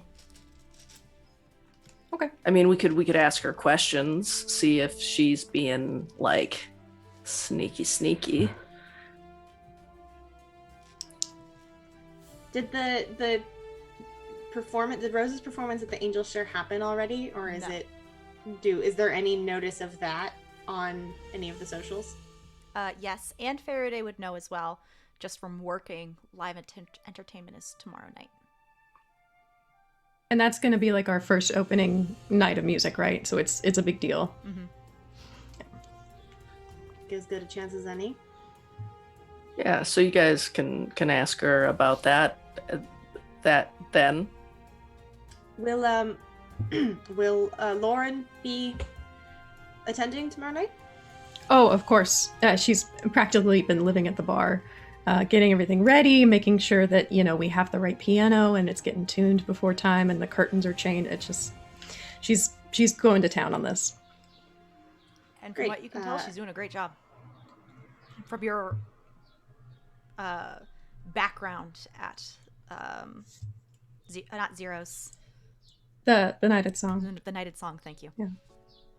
We go to too many bars with Yep. music that are cool. Well, I look, it's great that we have, some access to Laurel, but shouldn't we be focusing on Zephyr first? Getting them back? That was actually so Karosael during the days when like we're not meeting up and planning, he's actually probably been like out on the streets trying to find Avery's primary spots. Oh, okay. And just like hunting down, not like super stalkery, but figuring out where she lives so that they can possibly make something happen. Okay. Make me either a investigation type role or like an interaction based role to like, you're talking to people to find out where some good entertainment is and stuff like that. So either hitting the streets or like talking to people to hit the streets. Probably interaction, Benny. Okay, sure. It's a 1, so it's a 2. This isn't that hard. Avery and Cameron have not made it very difficult to find them. They are maybe not advertising, but they're not being quiet because they need to, get a crowd. It might take a day or two until you actually finally see her and find her. You've kind of just been like, oh, she was here. Yes, you get there and she was like, oh, she was there yesterday and stuff like that. So it's gonna take a couple days. Gonna watch, gonna make sure that when Avery takes his tip, like it is a $20 or I don't know if it would be tip or payoff or whatever, but it's like it is a $20 kind of like him a big spender. Yeah, Avery, what's your typical day look like? Scouting out specific parts and then kind of waiting until the lunch rush to start the actual shows. As the bigger kind of crowds start to settle in, then I like to think that she's focusing on like the bullet couch because that's like the most ridiculous thing ever. So just kind of working that with Carmen and making sure that she's in the crowd if something, to always, especially for the bullet catch, that she's always there, she's always visible and ready, so she can always pick her out as the volunteer, and that everything goes well. Yeah, that's what you see, Karosael. Cool.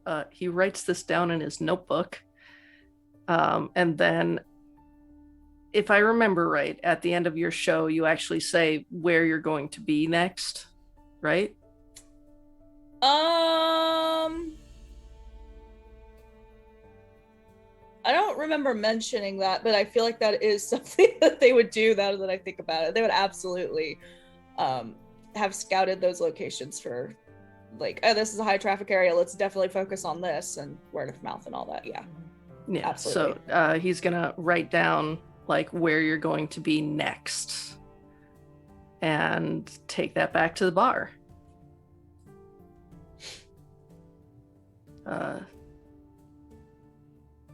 So I found Avery, Zephyr, Avery. I actually like Avery.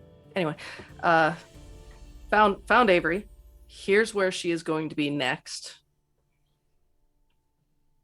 I mean, we can just continue to like I can keep a beat on her, or like if one of you wants to try and approach her.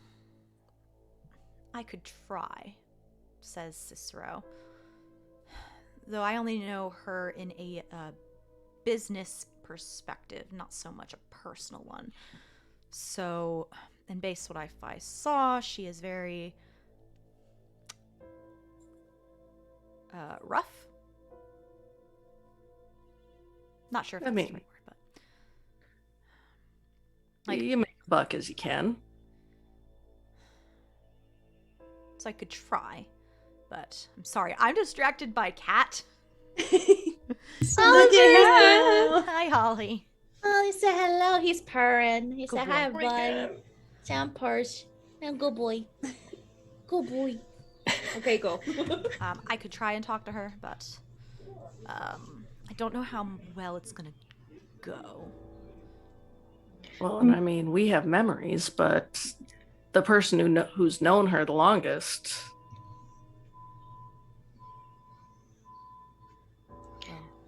I mean, we have a lot of history, but it's not all good. So I don't know if I'm the best. Well, history could be useful. Any strong memories, but I was going to say bad memories are sometimes the strongest. Maybe. Because I'm not gonna lie, I'm fully willing to help in a group effort, but it's gonna look super sus if a very large man follows a very, very small woman and tries to get her alone. Yeah. I ain't about that life. Do we have any idea if Avery's partner that she's been working with it might also be a lost Vizsla. Is there any way we should try to talk to them together? I don't think so. But so you never know sometimes. Yeah. As I said the other day, I slipped in the note that we usually give Lost Vizsla into her friend's purse because Avery just didn't have anywhere else for me to slip it. So I'm hoping it got to her. But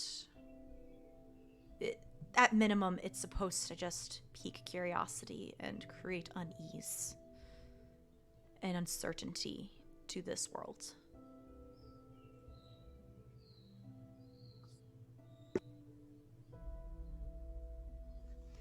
So I could try talking to her, but Karosael does have a good point. As male presenting, not very small, intimidating, it would be a red flag. But Karosael would be the best talker of us, perhaps? I mean, no, you're right.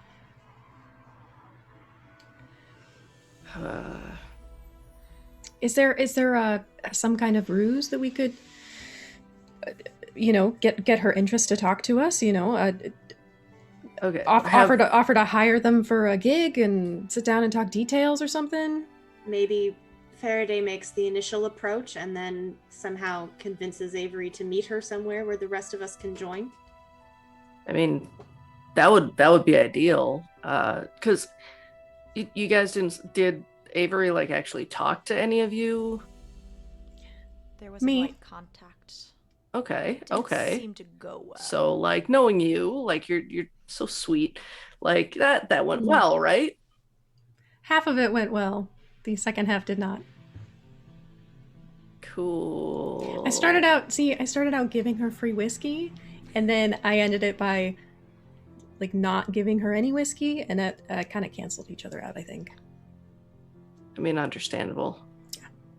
Did she like getting the free whiskey? Pretty sure, yeah. What if, I mean, that cartoon thing where you put down things that's just small shots leading to here, or a coupon for shots that would also work. I don't know. Do you guys have events here, really? Like that you could invite her here for, and we'll actually hey, talk to her? Well, not usually, but since we are starting to have live entertainment, maybe we could invite her to be a performer? And that at least would get her back to the share? I mean, that's true. But there are a lot of people there we wouldn't want to meet at the bar. Well, and she works with a partner. We don't want her partner to... Partner, or just partner? That doesn't matter. Do we know that? Well, you've been watching her. I don't know. No, I get that, but I saw them perform together. They... okay. But no, we would want to get her here on her own, because otherwise also that's going to freak the partner out when we're no, we gotta talk to just your friend, and we don't want that.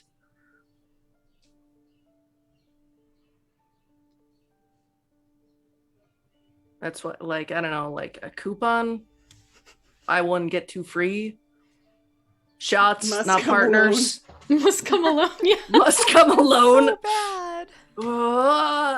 Oh man. Why can't she just go in a pool in a hotel? What if there was some kind of...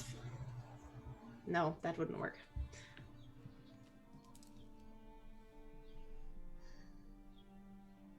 Maybe a singles night? Sorry. That might work.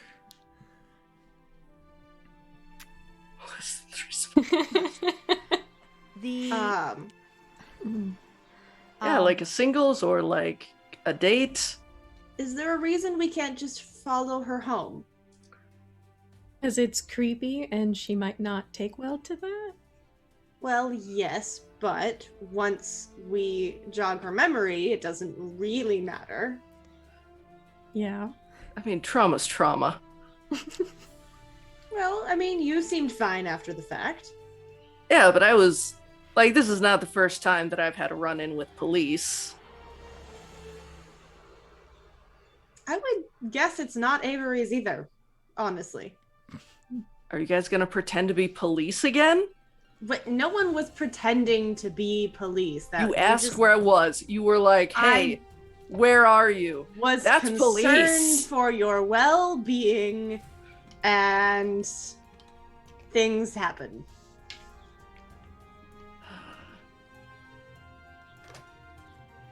You also thought you were going to sleep with Farideh, so, miscommunications occurred. Again, she asked to hook up. I take no fault in this. Yeah, I asked for all the friends to hook up. It's not that weird. Ask Avery to hook up. Maybe that'll get her here. Maybe.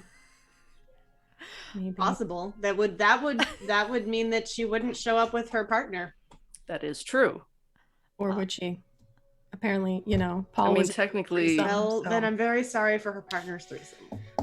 Alondra, you could, since apparently Farideh burned that bridge with her lack of whiskey. Alondra, you could invite. I could. She's very small and I am very large. There's a definite implication there, though. Less so than large man. Yeah, yes. I haven't. Unless you're taken. Well, you know that I'm not, so that's fine. Cool. So it's not an issue, right? This might come as a surprise to you, but I am not the smoothest in those situations. You don't have to talk to her when she gets back. You literally just have to get her here. Sure. Why not? Avery, after one of your performances, Carmen, I keep wanting to get the two of them mixed up. Carmen. They're actually the same person. What? They just. Have you ever seen them in the same room together? Yes. Yeah, the actually. first, Yeah, first actually, I episode. did. They were just Carmen- moving really fast. Carmen does come up to you after one of your performances.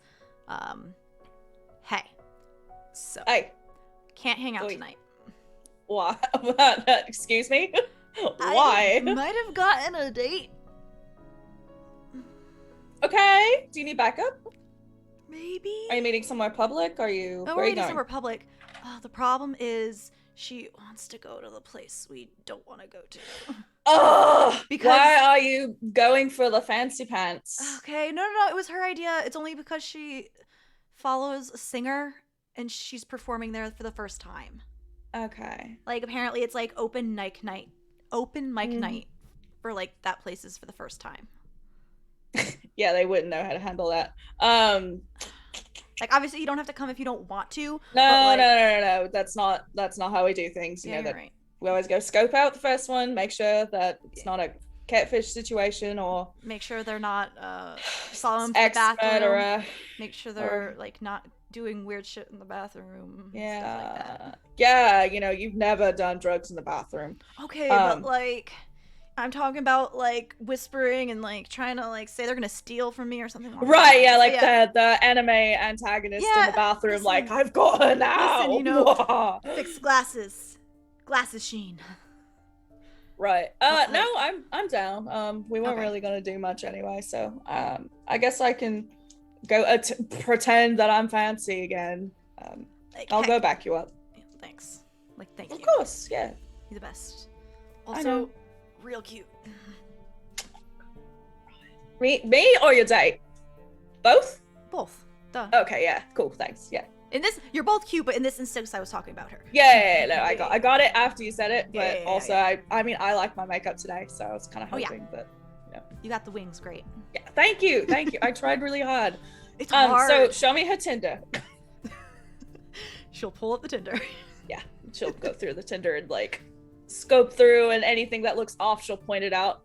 It's like, I don't like the angle of that photo, girl, etc. Yeah. Fair.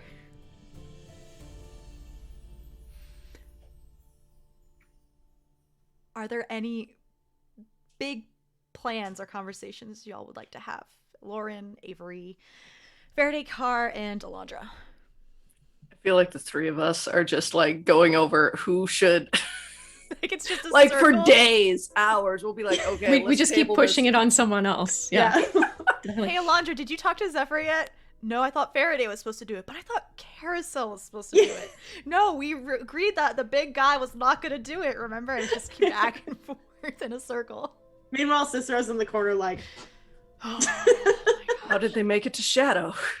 How have they not succumbed to the lie yet? mm-hmm. I'm definitely showing the Tinder profile, because like I'll look it up, when I get home one day, and I'll like get a third opinion from the spiders. Like, does she look shifty? What do you think? We don't have a reference for beauty. I know, but I didn't say. Maddening. I'm not asking you if she's hot. I'm asking you, like, does she look suspicious? She looks like she would squish one of us. Yeah, that is true. Yeah, she probably would. I don't know. I don't know. Carmen just has like abysmal taste. Honestly, I love her, but her taste is so bad, and I'm a little bit worried. But I'm sure it'll be fine. I don't know. I'm sorry. I don't have anyone else to talk to in here, so I know you're out of your element. Thank you for and Fucking that's spiders. whatever. I'm gonna go get ready, All right.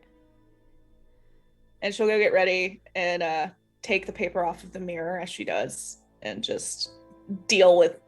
It's kind of hard to put makeup on when your reflection isn't cooperating. Yeah, no, she's just gonna. Oh my god, whatever. All right. And she'll flip it off before she goes. Oh yeah. It's reciprocated. Yeah.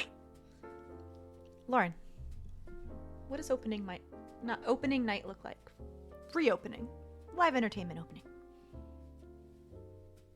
Laurel is trying to help the Angel Share kind of put its best foot forward for this performer and kind of for any future performers. So some new lights have been strung up, new curtains near the stage. Some of the some new equipment has been brought in to really make the sound fill the space, but without squelching any conversation that could happen. And Lauren is very much in the space, kind of making sure kind of those final touches are in the right spot. So it still very much feels like the Angel Share, but it's kind of turned up a notch.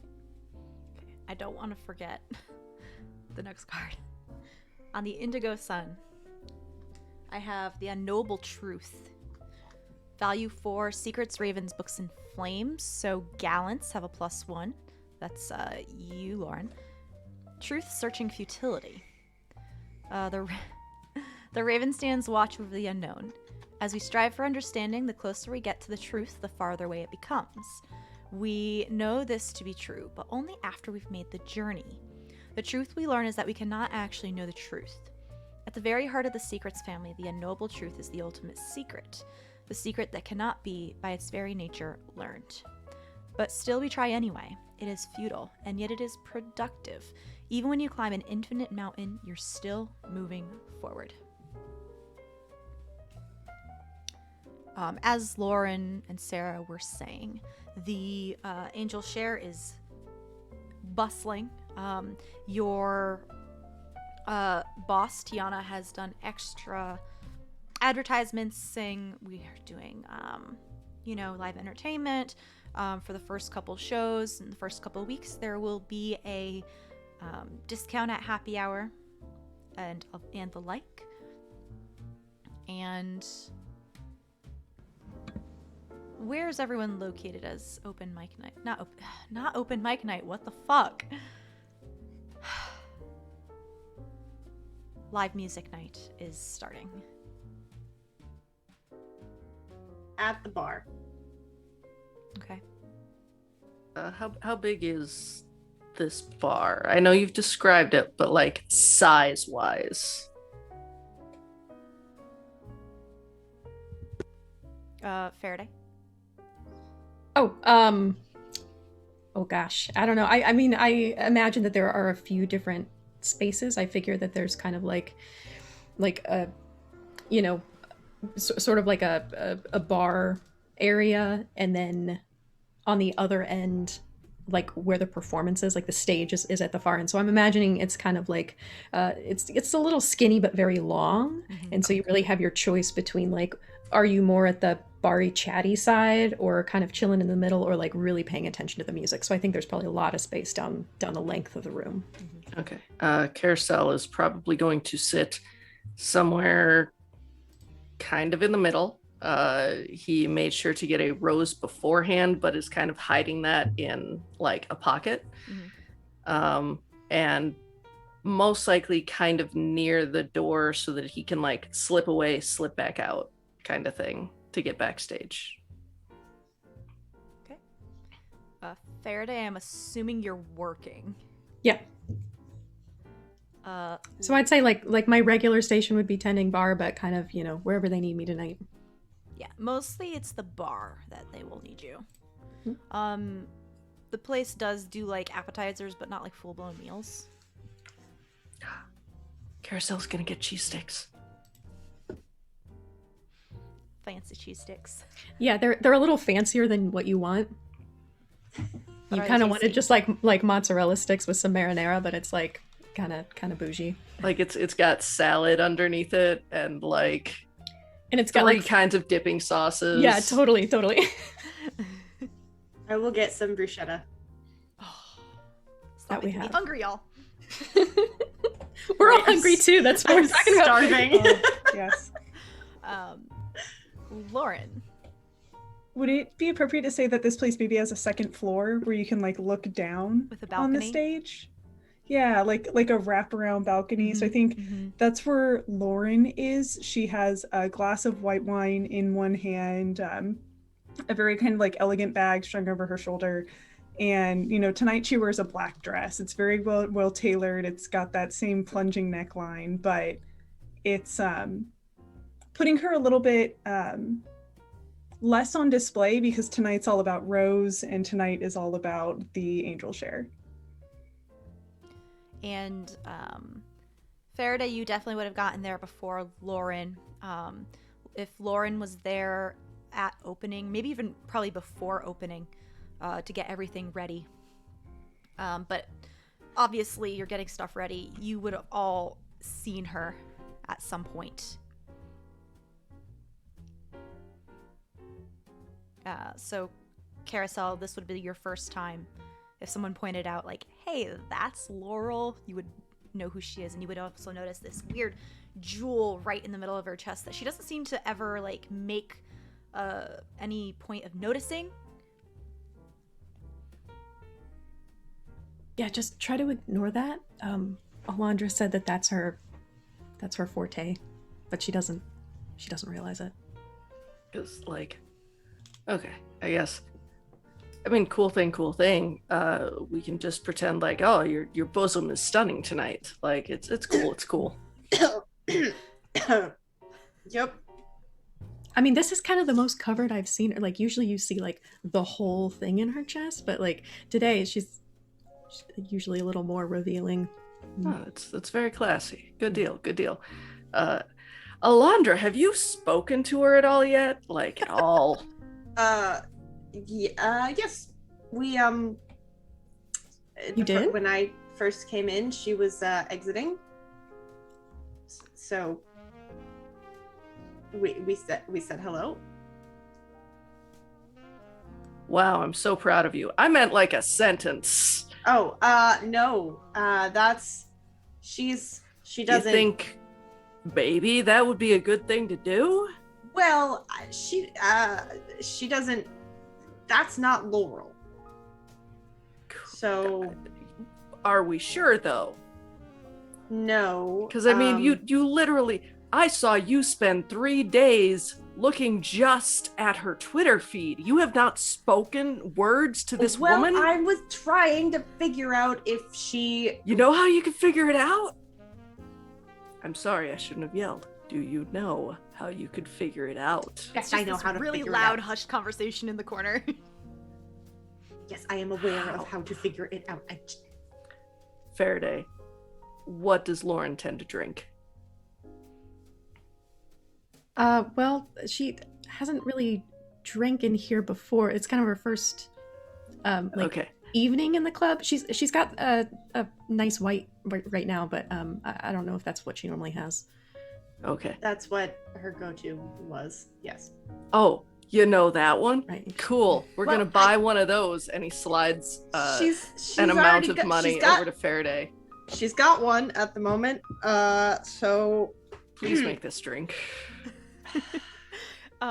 Before you go and deal with the wine, Avery, Carmen is dressed very nice. They are not. She is not wearing a dress this time. She's just wearing like a nice little button-down shirt with suspenders and some slacks. Cute, very gay, love it. Yeah. Yes, exactly. And a little bow tie. Oh, so gay, love it. So here for it. All right. So I'm assuming that's approval. Oh yeah, no, you look great. Okay, perfect. Yeah. Is it too much if I get a flower? I mean, no. Okay, well, I'm gonna stop. I think it's a nice, cute little. I don't know.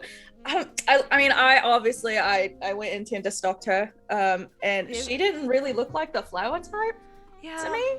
true. I don't know. I just feel awkward not going up without like something, you know. I mean, that's fair. I think she would appreciate the gesture, even if she like crushes it in her giant man hands. Anyway, I'll give her the option. Like, if flowers aren't her thing, I won't be offended if she chucks it. Yeah, I mean, you can always wear it. That'd be cute. Oh, that's true. Yeah. Okay. Yeah. Yeah, you look great. Stop freaking out. Go. Okay. And I'll be there probably about 10 minutes after you come in. I'll go find a nice corner with a good view, and I'll have my phone. So anything happens, you go to the bathroom, text me. Like, I need a distraction to yeet.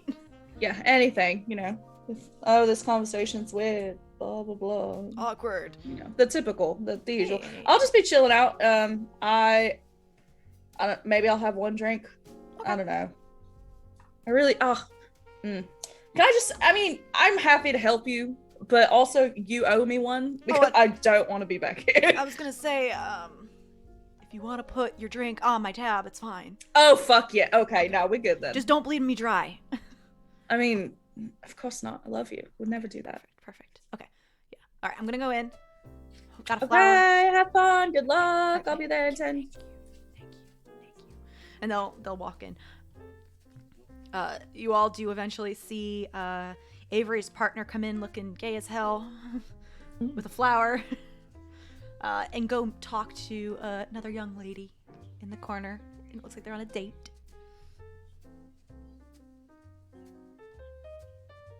About 10 Yeah, minutes after, no, you're good. I was just gonna say about 10 minutes after, Avery will come in and is also not, well, actually, I think she would be wearing a dress, just not as fancy as the one last time she was here.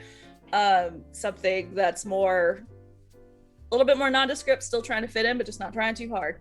And she will go find a table that has a good view, not within earshot of the date, but just somewhere where she can watch, and she'll just kind of sit there. Mm-hmm. Yeah, you all eventually see Avery walking. Gosh. Oh, good. One of you guys did end up talking to her. Proud of both of you. Alondra, take this wine to Lauren. Look, I had plans on how to confront Laurel. I did not have plans on interacting with this other person that has her face. Karosael don't care about your plans. Karosael don't care. Like, by all means, this might be Laurel. We haven't figured that out yet. That's like, this is the linchpin. You're the linchpin. Fine. Before I forget, what would y'all have wanted Cicero to do? Just sit there and look pretty. He's very pretty.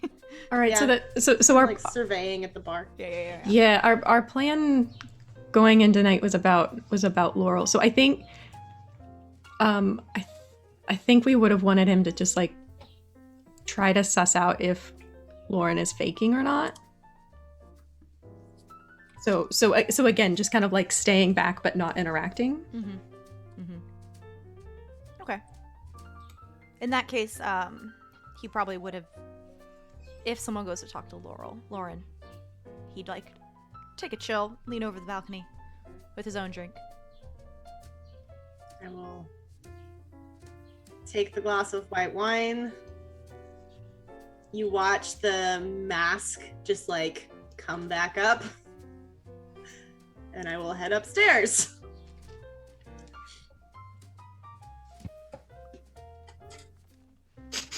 There is a light chatter throughout the entire establishment. Probably like only in like maybe like 10 minutes, the live performance will start. Ish. Hello again. I thought I noticed that your glass was getting empty. Hello again. Oh, from the doorway. Yes, the little dance that we did. Would you like? It seemed like what you were drinking. You must have spoken to Tiana. She has been taking excellent care of me ever since I came here. So, yes, my glass was just about to be empty. I hope you brought a glass for yourself. Oh, Can't of just course. take that off your hands. No, I have one as well, and she's holding a glass of red. Oh, well, thank you. I'm glad to see that you are back on your feet, and that I hope no ambulance had to whisk you away. Oh no, it was nothing. I'm sorry, I didn't catch your name last time.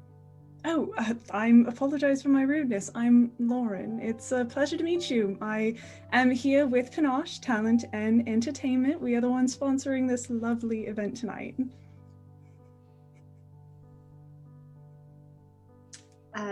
Alondra. I'm Alondra. Alondra, that's a lovely name, one I don't think I've heard before. It does tickle a bit in the back of your memory, though. Maybe in a book or a song, perhaps. It's unique.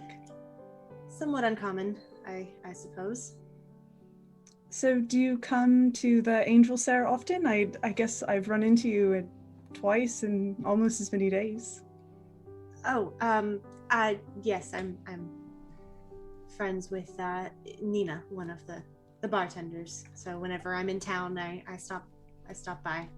Oh, Nina's been an absolute delight. So incredibly helpful and very knowledgeable about the space. I do not know if this would have come together without her help. Yes, she's great. Well, it seems like it'll be a great show. I think so. Rose is a incredibly talented performer. If you haven't seen her perform yet or haven't heard of her fingers as they dance across the piano, you are in for an absolute treat. It's a experience that I am excited to help bring to more people. I'm looking forward to it. How long have you been in this industry? Oh, years? It almost feels like I've been in it my entire life. I've, always wanted to be kind of near the drama, near all of the intrigue, near where things are happening. I don't have any skill in it myself, so this felt like the right fit.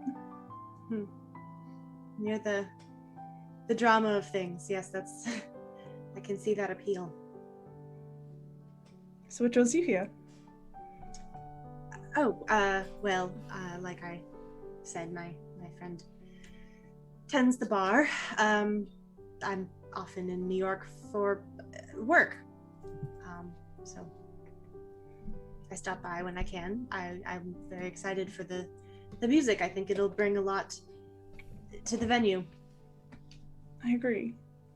And hopefully something to, the hearts and minds of everyone here as well. Something they can take away. What would you hope they take? That every moment of an experience is grand, but none so great as the end of it.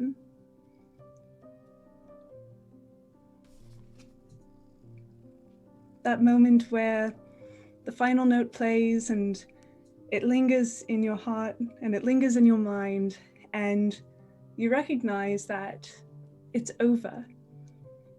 And you can thank yourself for being there while it was happening.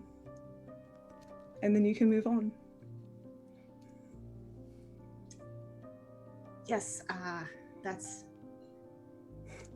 sounds, I can see the appeal. Enjoy your wine, and I will immediately make my way downstairs.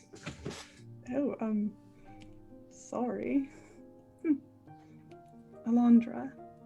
Interesting. A young man, red hair, green eyes, kind of just gives you a look, Lauren.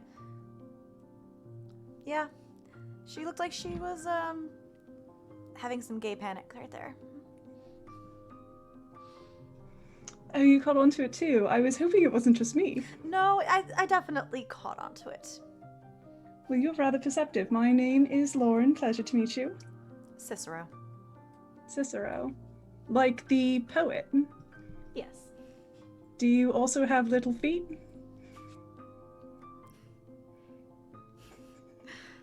You are a character. Thank you. I'm assuming you're the one who put this together. Oh, absolutely. And it would be a shame if anyone walked away from this event not knowing it was me. That's part of the point. But truly, while I am a sight to behold in my own right, really Rose and the music are going to be absolutely incredible. You're in for a lovely show tonight. I'm excited for everyone here. Sorry, S'mores is being a butt. She's literally in the way. I am excited to see it. He just kind of gives you a thoughtful look. Well, I am excited to see the show and all the hard work that you and your performers have put into it. If you want the best seat in the house, it's the little two-top down near the stage. The acoustics sing when you're sitting right there. Thank you. And he'll take his leave. I make my way downstairs and I go back up to Karosael and Farideh. Go. She doesn't remember. I'm not here. Yeah. Oh, okay. Then it's just Karosael. She doesn't remember. Okay, cool. We know that for certain now. Mm-hmm. So I guess the question becomes, do we have to do the same thing to her that you guys did to me and we're gonna do to Zephyr? By the way, Zephyr, the date so far is going well. I want you to give S'mores a little cigarette between her sweet little ears that I just saw. Okay. Look, 'cause she's so good. I will love do her. so. Okay. Yeah, I think that Avery's gonna kind of chill. Then she's gonna be in like, okay, this is probably gonna go okay, and go in like kind of laid back mode. She will go to the bar and attempt to get a drink so she can chill. If I might cut in before that. Of course. Go for it. So while Alondra is trying to talk to Lauren, and like once I noticed that Zephyr had come in and sat down, I'll go back to the bar and find a small bottle of good whiskey and write a little note on a cocktail napkin. It says peace offering, and send it over to Zephyr's table. Oh, okay. One of the I like other that even servers. more. I like the idea of me going up to the bar and not getting service and then being like, you know what, actually, fuck this shit. Going back to the table and fighting it there. That's exactly Beautiful. what happens. Beautiful. There is a small bottle of whiskey that says peace offering.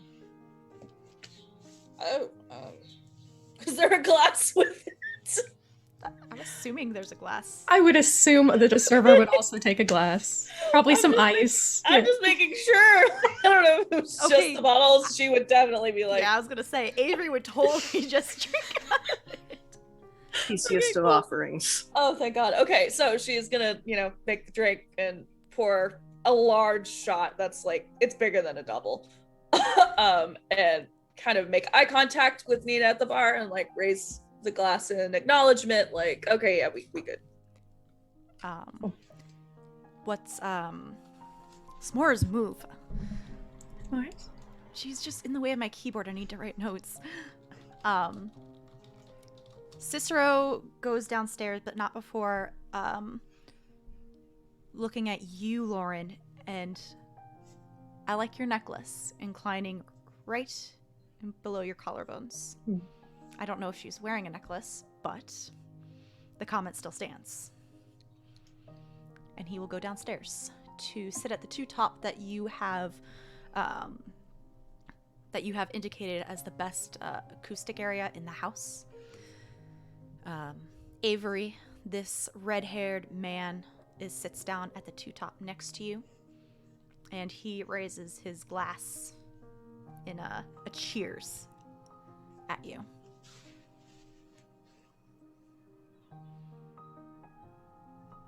And then Rose comes out of the back room where she was getting ready in a very pastel-y pink with her golden hair tied back with a couple flowers and begins to play.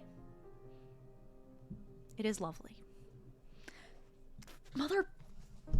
Sorry, I need to kick her out. Hold on. The juxtaposition. It is lovely.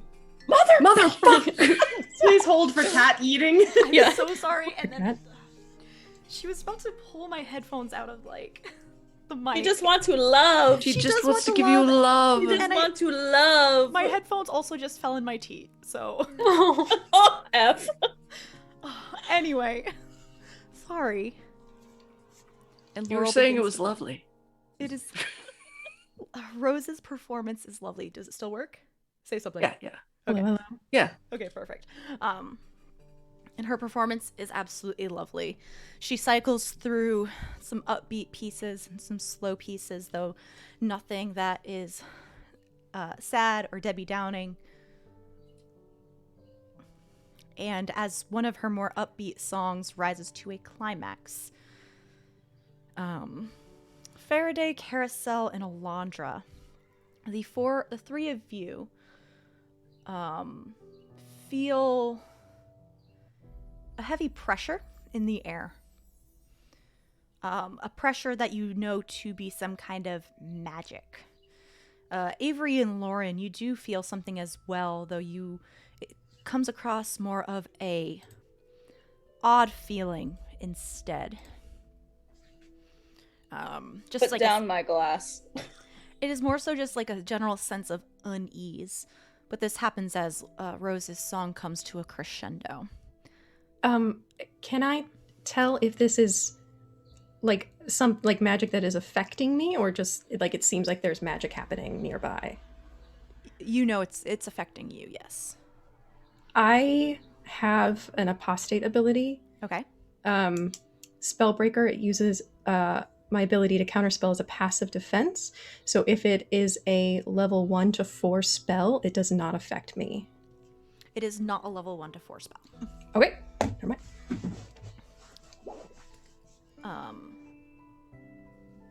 So I need everyone to roll me a resist roll, please.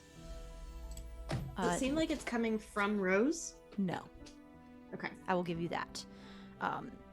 When So the way the Sooth deck works, it's an actual Vizsla tool, and it is a tool used by Vizsla as a divination, but also as a physical representation of how the sun shines upon the actuality.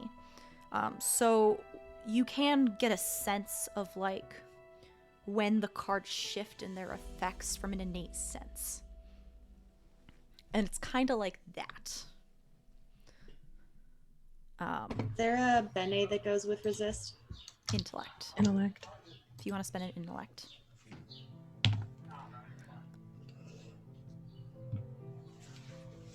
Total of 7 for me. Okay. 3, 5. Farideh. A total of 2. I rolled a 0, but I don't think that's a problem because it wasn't a magic die. Yeah, that's correct. Okay, so total of 2. Can everyone give me their numbers on the screen for me? Because I have to do a little bit of math. Okay. Farideh, you feel this energy wash over you and your son. Actually, everyone feels it, and you feel immediately drained. Farideh, Karosael, and Alondra.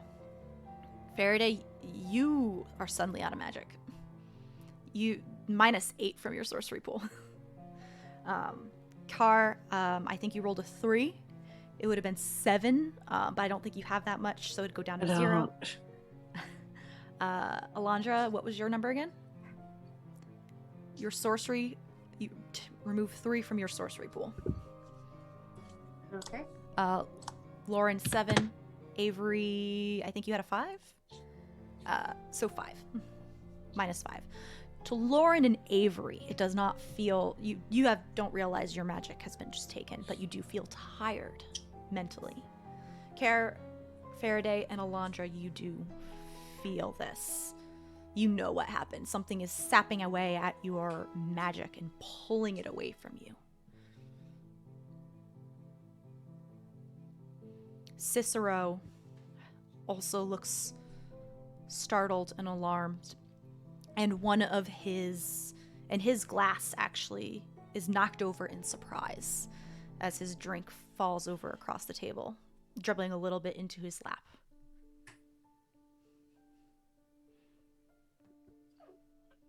Does it feel like there's like a source? Like, is it coming from a direction at all? It was a blanket and a wave all at once. The rest of the bar, besides Cicero, looks unfazed. And Rose's song ends. As Rose's song ends, Kare's gonna head back. Okay. You can roll Is me. Farideh back at the bar? I'll lean over and just say, well, that's not good. No. Hopefully we don't need to do anything too big for a while.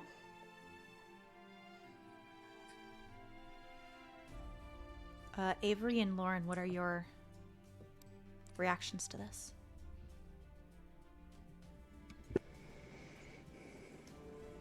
Lauren has her eyes closed, is taking in those final moments of the performance. She knows that the last notes are coming and is savoring them just like she said that she would. But when this hits, she finds herself leaning really heavily on that balcony rail and kind of touches her temple and then looks at the glass of wine thinking, did I drink too much? What's going on here? Before feeling all of her hackles raised throughout her body, but not knowing what it is. Avery? I think first thought is, oh shit, this is stronger than I thought. She's going to kind of put the glass down and, similar to Lauren, just kind of have her head in one hand, not try to look like I'm at this fancy bar and I'm completely sloshed, but just kind of like lean there and kind of get her bearings. I think internally it probably feels like is very specific. Not quite a nausea and not quite a vertigo, something in between those two things. And she's just gonna kind of sit quietly, try to get her bearings before making her way unsteadily to the bar to ask for some water. Before you're able to make your way to the bar, I need Farideh, everyone except Karosael, to make... Actually, Alondra, you might not see it since you're talking to Farideh at the bar, right? Your back is to this. So I just need Farideh, Avery, and Lauren to make me a perception-based check. And Kara, you're in the back, so you won't see this.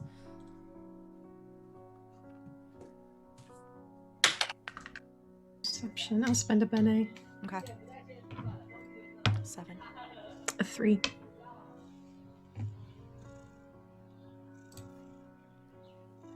4. Okay. Lauren and Farideh, you see this happen, though you do not see the effect of why it happens.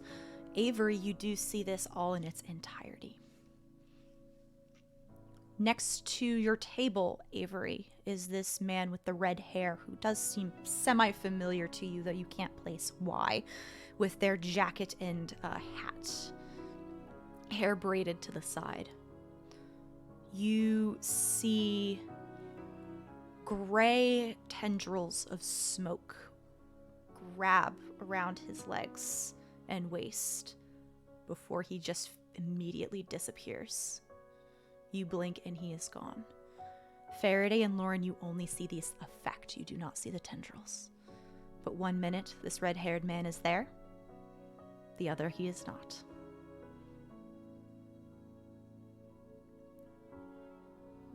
And we will leave that for the end of the session.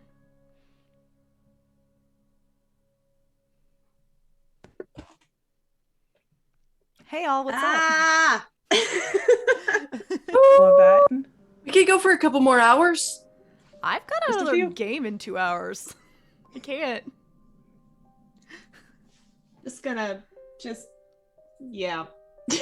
Yeah, so half the game you're covering up one word, half the game you're covering up the other. There wasn't a whole. There was make gay separate panic, but there was cards. also just panic and just gay. Make separate cards. All right. Hi everybody. Thank you for joining us for session 10 of Secrets Beyond the Suns. Let's quickly go around, do advancement, favorite parts, and sign-offs. Who would like to go first today? I will choose someone. I can go first. Go ahead. Okay, cool. I'll go first. All right, so Christ, you guys. Favorite part was honestly near the beginning at Alondra trying to speak in code at the angel share and completely failing at it. That was so on brand and just hysterical. I love it. So yay, got my favorite part. I love it. As far as advancement goes, I don't know. I don't think I get anything because I'm not Zephyr. Yeah, you're not Zephyr at all. I'm not Zephyr right now. So I'm not gonna take any of that. Your arc is on hold. It is, and I love it. If only I had the character arc, have fun in shadow. So no acumen for me. As far as joy or despair. Okay, so I think from a Seth perspective, since Zephyr's perspective doesn't really matter here because it's not here, I think I'm actually gonna grab a despair because the end. F. Yeah. So I will take a despair for the giant F. Okay. That was the ending. Beautiful. Let me mark that down. And do you want me to go ahead and do sign off as well, you said? Just go right Okay, off the cool. sign-offs. Cool beans. Hi, I'm Seth. You can find me here every Saturday at the same time, which is noon central. Mare Feathers channel, where I will be playing Zephyr, or is it Avery? I want to play Avery forever. An Invisible Sun, that's my only project that I have going on, but I do have some things in the works, kind of, sort of. I plan to start streaming on my Twitch channel, which is KillXJill, now that I have a computer that is not a potato, so I will be getting back to video gaming very soon. I'm super excited to get back onto that. I am very close to finishing my first campaigns that I have written. Lobster Cold is almost done. which revolves around, it'll be run in Blades of the Dark. It is going to, I don't know if it's going to be a short campaign or a one shot, but it revolves around the idea of if you had a lobster in perfect conditions, ideally they could just keep molting and growing forever. So that's what the game is about. It's about this group of people who worship this lobster god, and it's a cult. It's a lobster cult. It's not serious at all. It's fucking ridiculous, and I'm very excited to have that almost done. I'm also writing what's turning out to be a homebrew, and I don't want to get like DMCA'd for saying anything, but it's a homebrew and probably a short campaign or a one shot based on Attack on Titan that I am almost done with as well, and I'm very excited about that. So if you want more about either of those things, please feel free to follow me on Twitter. KillXJill is the same thing there. Otherwise, I just eat my cats out of frame and post too much about my orchids. Popcorn. Let's roll for that. Boom. That is a 6. So 1, 2, 3, 4, 5. And Gonah. Hi, I'm Gonah. I got to play Karosael again. God, favorite part. Probably when Lauren told Alondra that the best part of a thing is when it ends and you just have to be happy you were there for some of it. Because immediately I was like, oh man, maybe I do need to make a Sooth deck as stacked. And then I was like, no, that's not what this is for. Loved it. I think he does get an acumen because we finally talked to Laurel. Like we finally, had some interaction. We're technically getting closer. And I do think that he gets a joy because Karosael gets to be back in Shadow. As far as where you can find me, I am the first Gonah. I recently learned that I can change my name, so I kind of want to change it, so that might happen. But no matter what, it'll be some form of Gonah. And you can find me on Twitter and on TikTok and Instagram, all that kind of stuff. All of those links are on my Twitch. I play League of Legends, role-playing games. If you want to see Karosael as Big Gay Dad, join me on Friday mornings because Karosael is currently playing through Dream Daddy. I do not have Scary Saturdays tonight. Did that last night with Resident Evil 8, and so gonna be continuing playing that as well. It's beautiful. Did you see her? I saw her. You interact with her. I know. She hangs you up on a wall. Yeah, I was like, so good. I'm like, yes, ma'am. My heart, my big gay heart. I know. It was, it's real good. Y'all should come watch me play it. I would I'm not gonna lie, if I could make it so that I could just have all of you in stream, I'd play it, but just have you guys as commentary. I would love it. But anyway, I think I've taken up enough space, enough time. So popcorning over to Lauren. Hello, I am Lauren or Laurel, and I am Sarah L. Kinney, all across the internet. Follow me on Twitter to find out what I'm up to. I play in a lot of one-shots, and I'm very much enjoying being a part of this incredible game. On Twitter, I talk a lot about just tabletop RPGs. I make art that I don't finish, and I talk a lot about food. So if you're in any of that, come check me out. As far as, so favorite part, I'm gonna go with Paul choosing to continue the conversation with Alondra and Farideh wearing swim trunks. And that's it. So incredible. I absolutely love that. As far as, I don't think Lauren gets any acumen for this session.